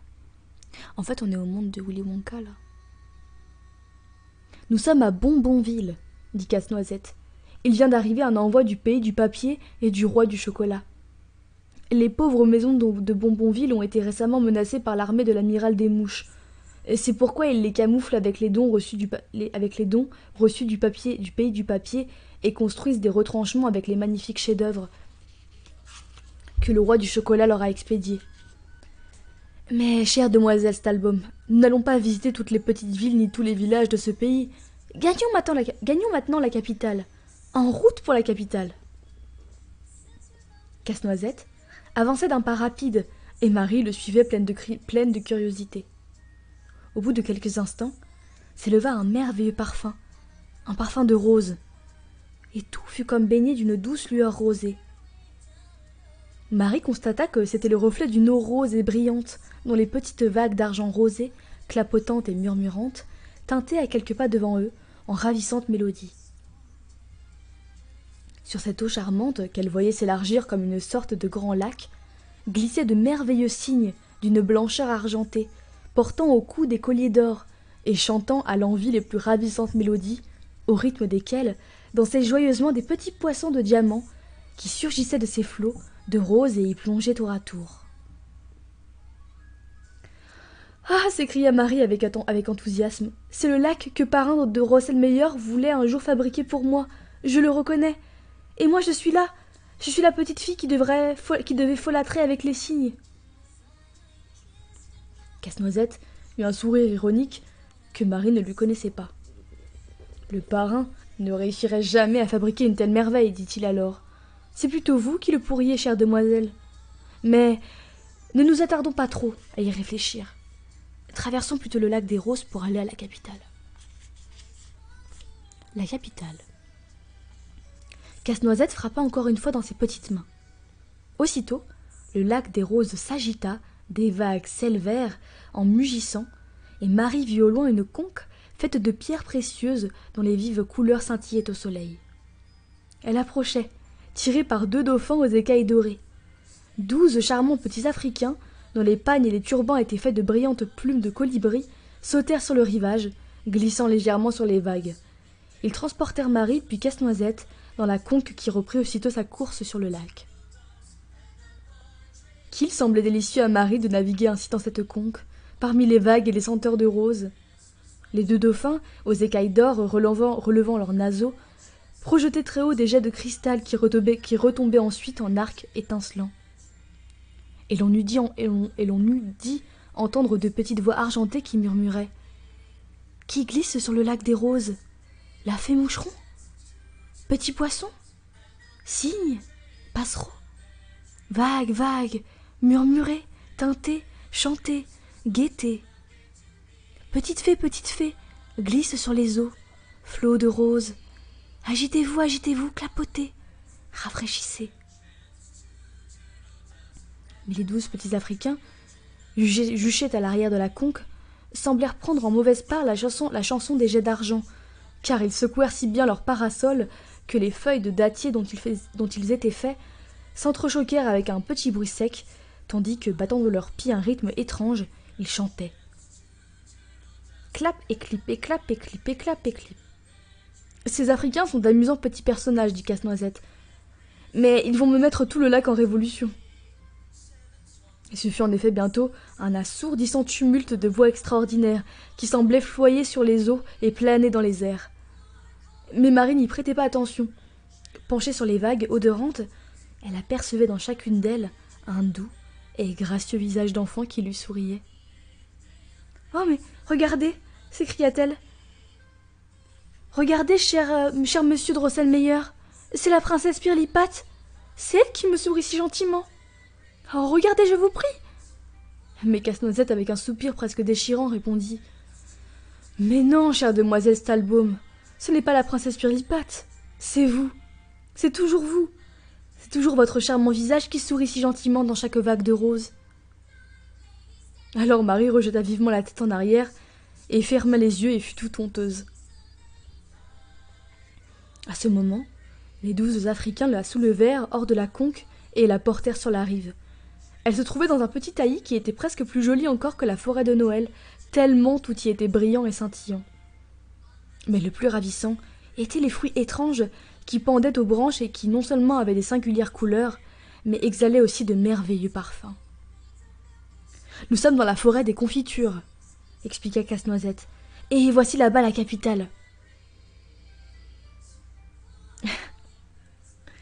Quel magnifique spectacle s'offrait alors à la vue de Marie! Comment pourrais-je jamais, mes chers enfants, vous décrire la splendeur et la magnificence de la ville qui, sous les yeux de Marie, s'étalait au-delà d'une prairie richement fleurie. Non seulement ses remparts et ses tours resplendissaient de couleurs chatoyantes, mais la forme des édifices était d'une telle beauté que rien au monde ne pouvait l'égaler. Les maisons, en effet, n'avaient pas de toit, mais étaient surmontées de dômes finement ouvragés, et les tours couronnées des plus ravissants rinceaux qu'on puisse imaginer. Quand ils franchirent la porte, qui semblait faite de macarons et de fricandises, des soldats d'argent présentèrent les armes et un petit homme vêtu d'une robe de chambre de brocart se jeta au cou de Casse-Noisette en s'écriant: « Bienvenue, très cher prince, bienvenue à Confibourg !» Ah, ça c'est génial par contre. Confibourg.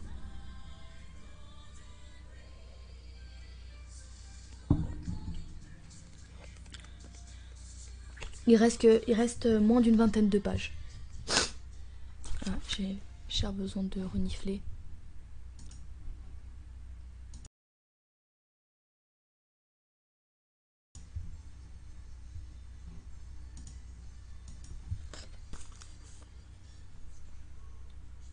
Bienvenue, très cher prince. Bienvenue à Confibourg. J'adore ce mot. Marie ne fut pas peu surprise de voir un homme si distingué, traité de prince, le jeune Drosselmeyer. Mais elle entendit presque aussitôt 1000 petites voix bavardes, et des rires et des cris d'allégresse, et des jeux et des chants, de sorte qu'elle oublia tout le reste, et demanda vite à Casse-Noisette ce que tout cela signifiait. « Mais rien d'extraordinaire, chère demoiselle Stahlbaum, » répondit-il. « Confibourg est une ville très peuplée et très gaie, et il en va tous les jours ainsi. Suivez-moi, s'il vous plaît, et poursuivons notre chemin. »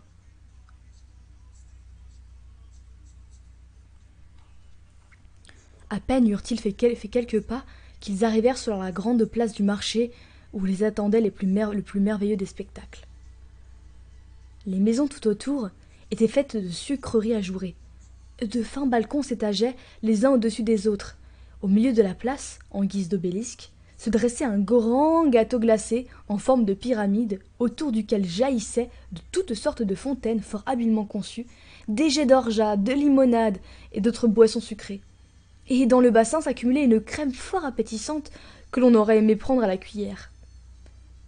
Mais ce qu'il y avait de plus ravissant, c'était une foule de délicieux petits êtres se pressant par milliers, criant, riant, plaisantant et chantant, bref, faisant tout ce joyeux tapage que Marie avait entendu de loin.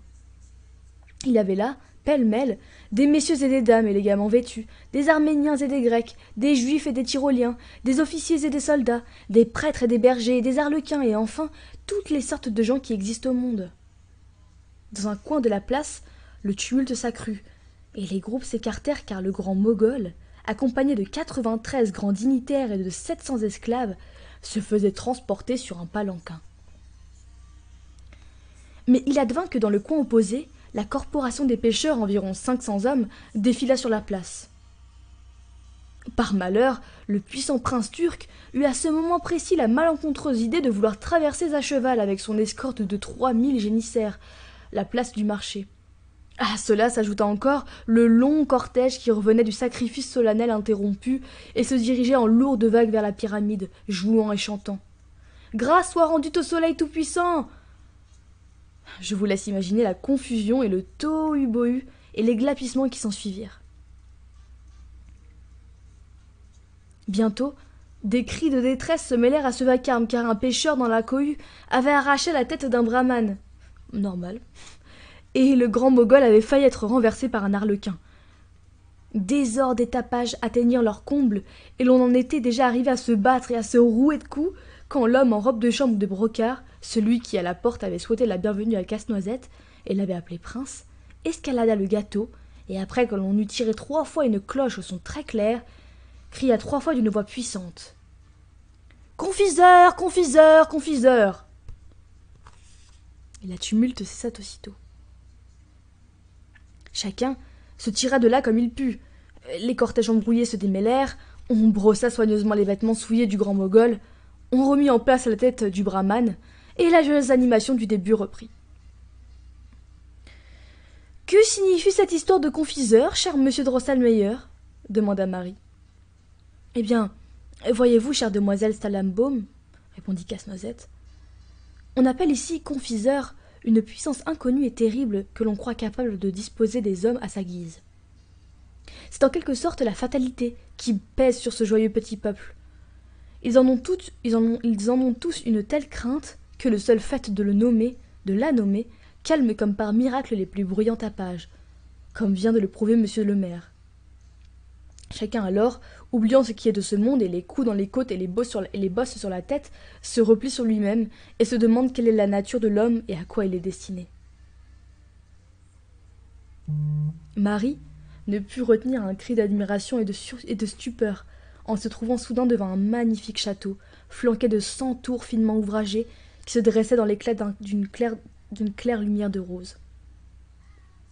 De riches bouquets de violettes, de narcisses, de tulipes et de giroflées, disséminés sur les murailles, relevaient de leurs sombres couleurs flamboyantes la blancheur aveuglante et rosée de l'ensemble. Le grand dôme du bâtiment et les toits pyramideux des tours étaient parsemés de 1000 petites étoiles d'or et d'argent qui scintillaient au soleil.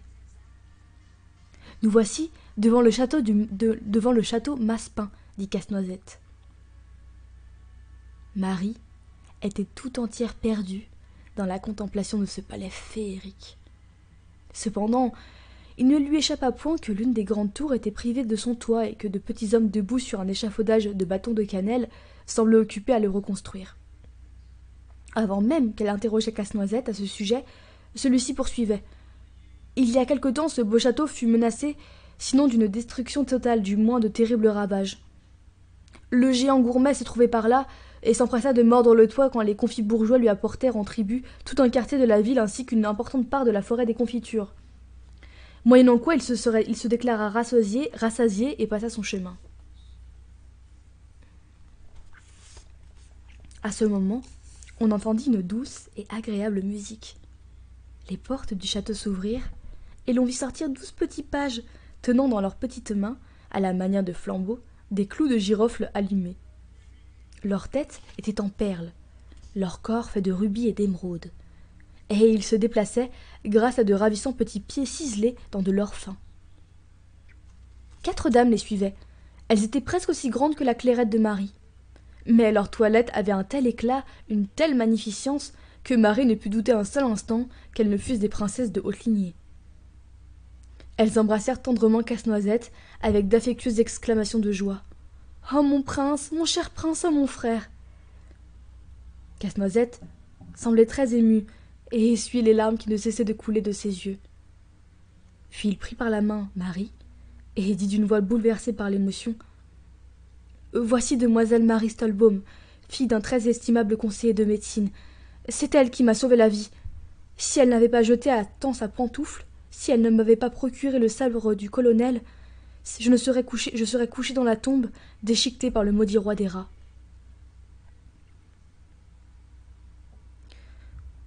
Oh, peut-on prétendre que Pirlipate, bien que princesse par le sang, égale ma chère demoiselle Stolbaum en beauté, en vertu et en bonté? Non, 1000 fois non. Et toutes les dames s'écrient à leur tour: « Non !»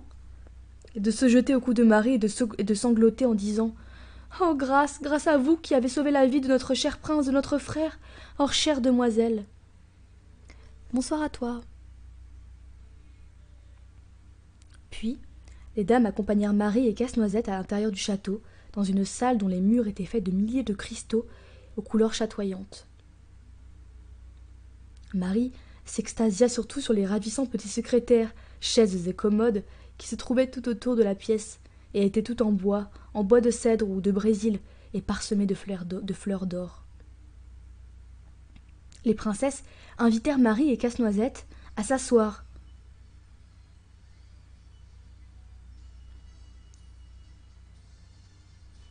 Les princesses invitèrent Marie et Casse-Noisette à s'asseoir et dirent qu'elles allaient sans tarder préparer de leurs mains un festin. Elles allèrent chercher une grande quantité de petites marmites et de petits plats de la porcelaine japonaise la plus fine, ainsi que des cuillères, des couteaux, des fourchettes, des râpes et des casseroles, et autres ustensiles qui tous étaient en or ou en argent. Puis elles rassemblèrent les plus beaux fruits et des sucreries si rares que Marie n'en avait encore jamais vu, et se mirent le plus délicatement du monde à presser les fruits de leurs jolies mains blanches, comme neige, à broyer des assaisonnements, à râper des pralines, bref, à faire tant et si bien que Marie comprit à quel point les princesses étaient expertes en l'art de cuisiner et que ce festin serait des plus succulents. Et comme elle était intimement convaincue qu'elle-même s'entendait à merveille en cet art, elle se prit à désirer secrètement prendre part elle aussi à cette activité.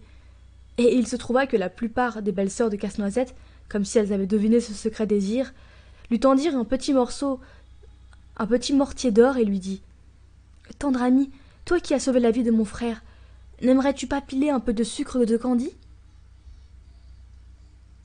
Tandis que Marie, radieuse, frappait dans le mortier qui rendait un son joyeux et clair comme une fraîche chanson, Casse-Noisette racontait, avec force détails, l'horrible bataille que son armée avait livrée à celle du roi des rats, et comment ils avaient d'abord été vaincus à cause de la lâcheté de ses troupes, comment l'affreux roi des rats avait à tout prix voulu les déchirer de ses dents, et comment Marie avait été obligée de sacrifier plusieurs de ses anciens sujets qui étaient passés sous ses ordres, etc., etc.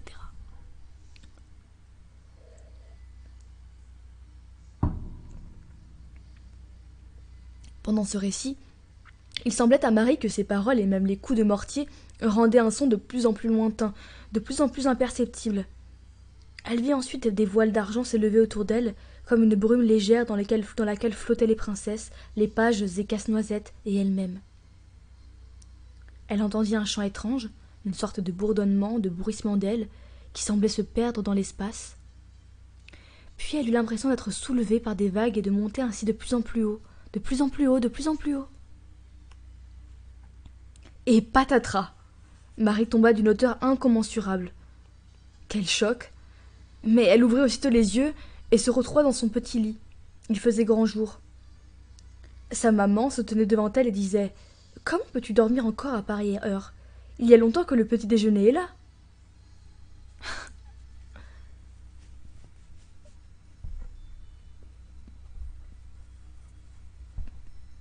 Vous vous rendez certainement compte, chers petits amis qui m'avaient écouté avec une telle attention, que Marie, tout étourdie par les merveilles qu'elle avait vues, s'était finalement endormie dans la grande salle du château, et que les Africains, à moins que ce ne fussent les pages ou les princesses elles-mêmes, l'avaient transportée chez elle et couchée dans son lit.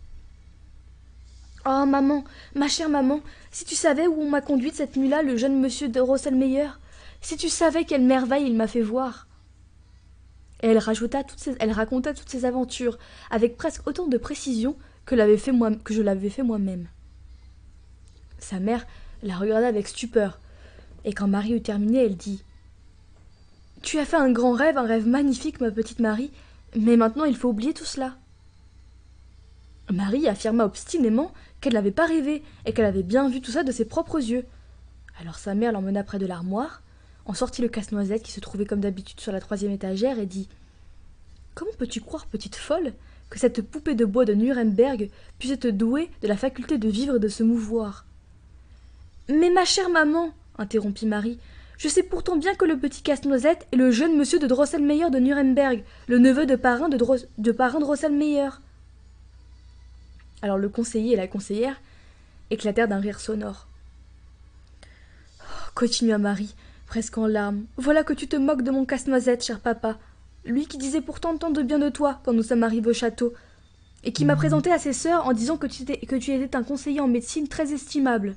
Et les rires redoublèrent, auxquels se joignirent ceux de Louise et même de Fritz. Marie courut alors dans l'autre pièce, retira vivement de sa petite cassette les 7 couronnes du roi des rats, et les tendit à sa mère en disant « Regarde, chère maman, voici les 7 couronnes du roi des rats. C'est le jeune monsieur de Drosselmeyer qui me les a données la nuit dernière comme emblème de sa victoire. » La conseillère examina avec étonnement les petites couronnes. Elles étaient d'un métal si brillant et si finement travaillé qu'il semblait incroyable que des mains humaines eussent pu accomplir cet ouvrage. Le conseiller, lui non plus, ne se lassait pas de les regarder. Tous deux insistèrent auprès de Marie pour lui faire avouer d'où elle tenait ces petites couronnes, mais elle ne pouvait que s'en tenir à ce qu'elle avait déjà dit. Et comme son père commençait à la malmener et à la traiter comme une petite menteuse, elle fondit en larmes et se lamenta. « Que je suis malheureuse, et que puis-je dire d'autre ?» À ce moment, la porte s'ouvrit et le conseiller à la cour entra. « Qu'est-ce dire » s'écria-t-il. « Que se passe-t-il ? Ma petite fille, elle pleure ? Elle sanglote ? Qu'y a-t-il donc ?» Le conseiller de médecine lui apprit tout ce qui s'était passé et lui montra les petites couronnes. À peine le parrain les eut-il aperçues qu'il se mit à rire et s'écria « Sornette, sornette ! Ce sont les petites couronnes que je portais à ma chaîne de montre il y a des années de cela. Je les avais données à la petite Marie pour son anniversaire, le jour de ses 2 ans. Ne vous le rappelez-vous pas ?» Ni le conseiller ni la conseillère ne purent se le rappeler, mais quand Marie s'aperçut que les visages de ses parents étaient de nouveau bienveillants, elle se précipita vers son parrain Drosselmeyer en criant « Oh, toi qui sais tout, parrain Drosselmeyer, dis-leur donc toi-même que Casse-Noisette est ton neveu, et que c'est lui le jeune monsieur de Drosselmeyer de Nuremberg, et qu'il m'a donné lui-même les petites couronnes. » Lui, il veut pas avouer. Hein. Mais le visage du conseiller à la cour se rembrunit. « Sornette, murmura-t-il. Sur quoi, le conseiller de médecine, tenant devant lui la petite Marie, lui dit d'un air très grave. « Écoute, Marie, renonce une bonne fois pour toutes à ces imaginations et à toutes ces folies. Et si tu répètes encore une fois que ce malheureux casse-noisette, ce pauvre être difforme, est le neveu de monsieur le conseiller à la cour, je jetterai par la fenêtre non seulement ton casse-noisette, mais aussi toutes les autres poupées sans excepter mademoiselle Clairette. » Il n'était donc désormais plus question pour la pauvre Marie de parler de ce dont son cœur débordait. Et car vous pensez bien que rien au monde ne pourrait faire oublier des aventures aussi merveilleuses que celles que Marie venait de vivre. Il n'était pas, crois-le si tu le peux, cher petit Fritz qui m'écoute ou qui me lit, il n'était pas jusqu'à ton ami Fritz Stahlbaum qui ne tournait le dos à sa sœur quand elle faisait mine de lui parler du merveilleux royaume où elle avait connu un si parfait bonheur. Il paraît même qu'il marmonnait parfois entre ses dents, pauvre idiote. Mais je ne peux le croire, car il était habituellement d'une bienveillance à toute épreuve. Une chose en tout cas qui était certaine,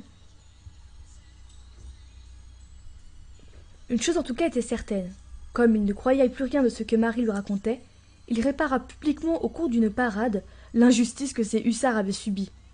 Il fixa sur leur uniforme à la place des insignes guerriers qu'il leur avait arrachés des touffes superbes et bien plus honorifiques de plumes d'oie, et leur permit de nouveau de jouer la marche des hussards de la garde.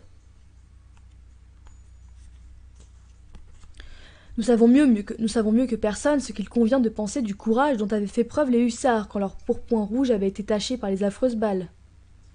Donc, Marie ne pouvait plus parler de son aventure. Mais le doux bruissement, les tendres harmonies qu'évoquait le souvenir de ce monde de fées l'accompagnaient sans cesse.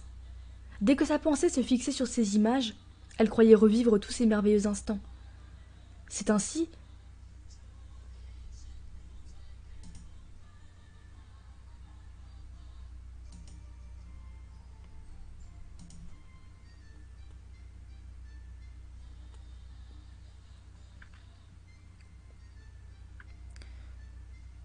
Dès que sa pensée se fixait sur ces images, elle croyait revivre tous ces merveilleux instants.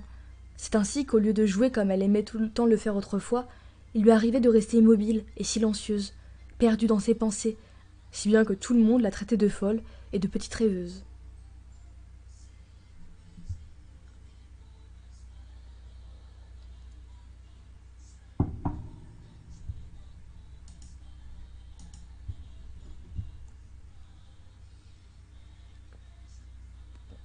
Un jour que le conseiller à la cour réparait une pendule chez le conseiller de médecine, et que Marie, près de l'armoire vitrée, était plongée dans sa rêverie et considérait son cher casse-noisette, elle dit soudain comme poussée par quelque force obscure. Hélas, cher monsieur de Drosselmeyer, si vous étiez réellement vivant, je ne ferais pas comme la princesse Pirlipate. Je ne vous dédaignerais pas si vous aviez cessé pour l'amour de moi d'être un beau jeune homme. À cet instant, le conseiller à la cour s'écria « Sors net ! Sors net !» Et au même moment, il se produisit une sorte de détonation, de choc, et Marie tomba évanouie de sa chaise. Quand elle revint à elle, sa mère s'affairait autour d'elle et disait « Mais comment peux-tu tomber ainsi de ta chaise, une grande fille comme toi? Et voici le neveu de monsieur le conseiller à la cour, il arrive de Nuremberg, ne fais donc plus la sotte !» Elle leva les yeux. Le conseiller à la cour avait remis sa perruque de verre, sa redingote jaune, et souriait avec satisfaction. Il tenait par la main un jeune homme de taille petite mais bien faite. Son charmant visage avait la fraîcheur de la rose. Il portait une splendide redingote rouge brodée d'or, des bas et des chaussures de soie blanche. Il avait piqué dans son jabot un ravissant bouquet de fleurs. Ses cheveux étaient savamment coiffés et poudrés, et dans son dos pendait une natte magnifique, et l'on eût dit que le petit sabre qu'il portait au côté était de purs joyaux, tant il étincelait, et que le petit chapeau qu'il tenait sous le bras était tissé de flocons de soie. Ce jeune homme prouva immédiatement la perfection de ses manières en offrant à Marie une quantité de jouets merveilleux, et parmi lesquels il y avait surtout des personnages de Massepain et tous ceux que le roi des rats avait grignotés. Et à Fritz, un sabre magnifique. À table, ce parfait invité fit craquer des noisettes pour toute la société. Les plus dures d'entre elles ne lui résistaient pas. De la main droite, il la plaçait dans sa bouche, et de la main gauche, il tirait sur sa natte, et crac, la noisette tombait en morceaux. Marie était devenue écarlate à la vue du jeune homme, mais elle fut plus écarlate encore lorsque, après le repas, le jeune Drosselmeyer l'invita à se rendre avec lui dans le salon, près de l'armoire vitrée. « Amusez-vous gentiment, mes enfants, » dit le conseiller à la cour. « Je n'y vois plus aucun inconvénient maintenant que toutes mes pendules marchent. » Mais à peine le jeune Drosselmeyer se trouva-t-il seul avec Marie, qu'il mit un genou à terre et dit « Oh, ma chère, mon excellente mademoiselle Stolbaum, voyez à vos pieds l'heureux Drosselmeyer à qui vous avez sauvé la vie, à cet endroit même. Vous avez eu la bonté de dire que vous ne m'auriez pas dédaigné, comme la méchante princesse Pirlipate, si j'étais devenu laid pour l'amour de vous, et j'ai cessé tout aussitôt d'être un vilain casse-noisette, pour retrouver mon ancien aspect, qui n'était pas déplaisant. Oh, chère demoiselle, faites mon bonheur en m'accordant votre main. Partagez avec moi mon royaume et ma couronne, et régnez avec moi au château Massepain, car c'est là que maintenant je suis roi. » Marie releva le jeune homme et lui dit à voix basse. « Cher monsieur, vous êtes bon et doux, et puisque vous régnez en outre sur un pays charmant dont les habitants sont si gais et si plaisants, je vous accepte pour fiancé. » Mais Marie devint à l'instant le fiancé de Drosselmeyer. On raconte qu'au bout d'un an, il vint la chercher dans un carrosse d'or tiré par des chevaux d'argent. 22 000 personnes merveilleusement parées de perles et de diamants prirent part au bal. Et il paraît que Marie règne encore actuellement sur un pays où de scintillantes forêts de Noël, de transparents châteaux de Massepain, bref, où toutes les choses les plus merveilleuses et les plus magnifiques du monde s'offrent au regard de tous et de tous ceux qui savent voir. Ainsi s'achève le conte de Casse-Noisette et du roi des rats. Voilà. Nous avons terminé la première lecture de Noël.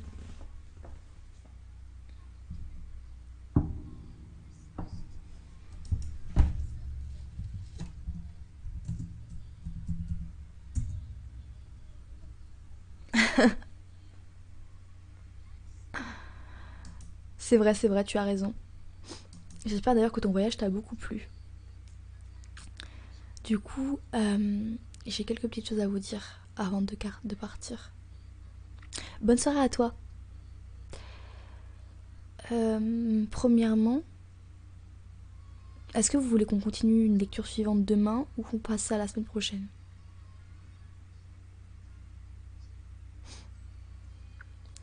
Et secondement, J'en ai parlé un peu sur Discord, mais je sais pas si tout le monde nous suit sur Discord. J'aimerais prolonger les lectures de Noël et en faire plus.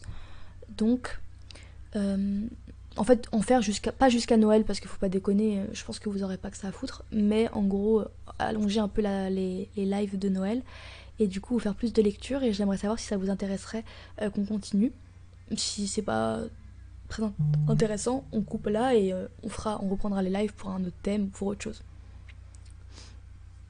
Ok, bah dans ce cas, on va commencer demain la suite avec les lectures des contes de Charles Dickens, qui ne continueront pas samedi parce que je ne pourrai pas, mais qui reprendront dimanche. On a une merveilleuse chanson de Papa Noël. Et par la suite, j'aimerais vous lire un conte un peu plus adulte ou bien un polar sur Noël. Du coup, je vous invite à nous suivre sur Discord. Nous suivre sur Discord si vous voulez participer au sondage et choisir la lecture avec nous. Et ouais, c'est exactement ça qu'on va lire, les Guts. Et comme ça, si ça vous intéresse, et ben, on continuera sur une lecture d'un conte un peu plus long. Pour l'instant, ça penche plus sur de l'heroic fantasy, mais j'ai aussi proposé un polar et un autre conte un peu fantasy d'ailleurs. En même temps, c'est Noël, donc faut pas s'attendre à du classique. Quoique, je vous propose aussi du Dickens. Donc bon, il y en aura pour tous les goûts, ça c'est sûr. Mais n'hésitez pas, voilà, à nous suivre sur Discord pour choisir les lectures qui vont arriver à la suite. Et d'ailleurs, dites-moi, voilà, sur Discord ou bien en live, dans le chat, si ça vous intéresse que je continue à faire les lectures un peu plus longtemps que ce qui était prévu du coup. Voilà. Ah ouais, c'est vrai, j'ai oublié. T'as raison.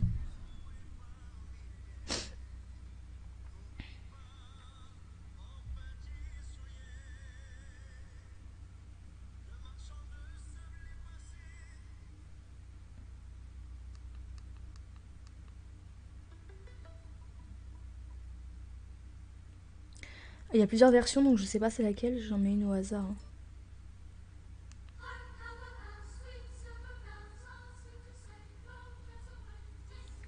Merci d'ailleurs pour le lien Discord, mais il est aussi en bas à la suite, juste en dessous. Il y a des onglets énormes, genre comme ça, parce que j'ai pas encore réduit la taille, avec les différentes plateformes où vous pouvez me rejoindre. Du coup, voilà, c'est tout ce que je voulais vous dire en fait. Que en gros, à partir de demain, il y aura la lecture de Charles Dickens, que je n'ai pas là, qui doit être dans ma chambre. Et sinon, en dehors de cette lecture-ci, il y aura par la suite une autre lecture qui sera plus longue, si ça vous intéresse, et qu'il faudra choisir. Voilà, c'est tout ce que je voulais vous dire. Et j'espère que cette lecture vous a plu, que ça vous a pu partager 2 jours de lecture de Noël avec moi. On se retrouve du coup demain pour un nouveau serre-tête de Noël et une nouvelle histoire. Et du coup, bah, je vous laisse dormir. Si vous voulez continuer à parler, n'hésitez pas à nous rejoindre sur le chat Discord. Voilà. Bisous, ciao.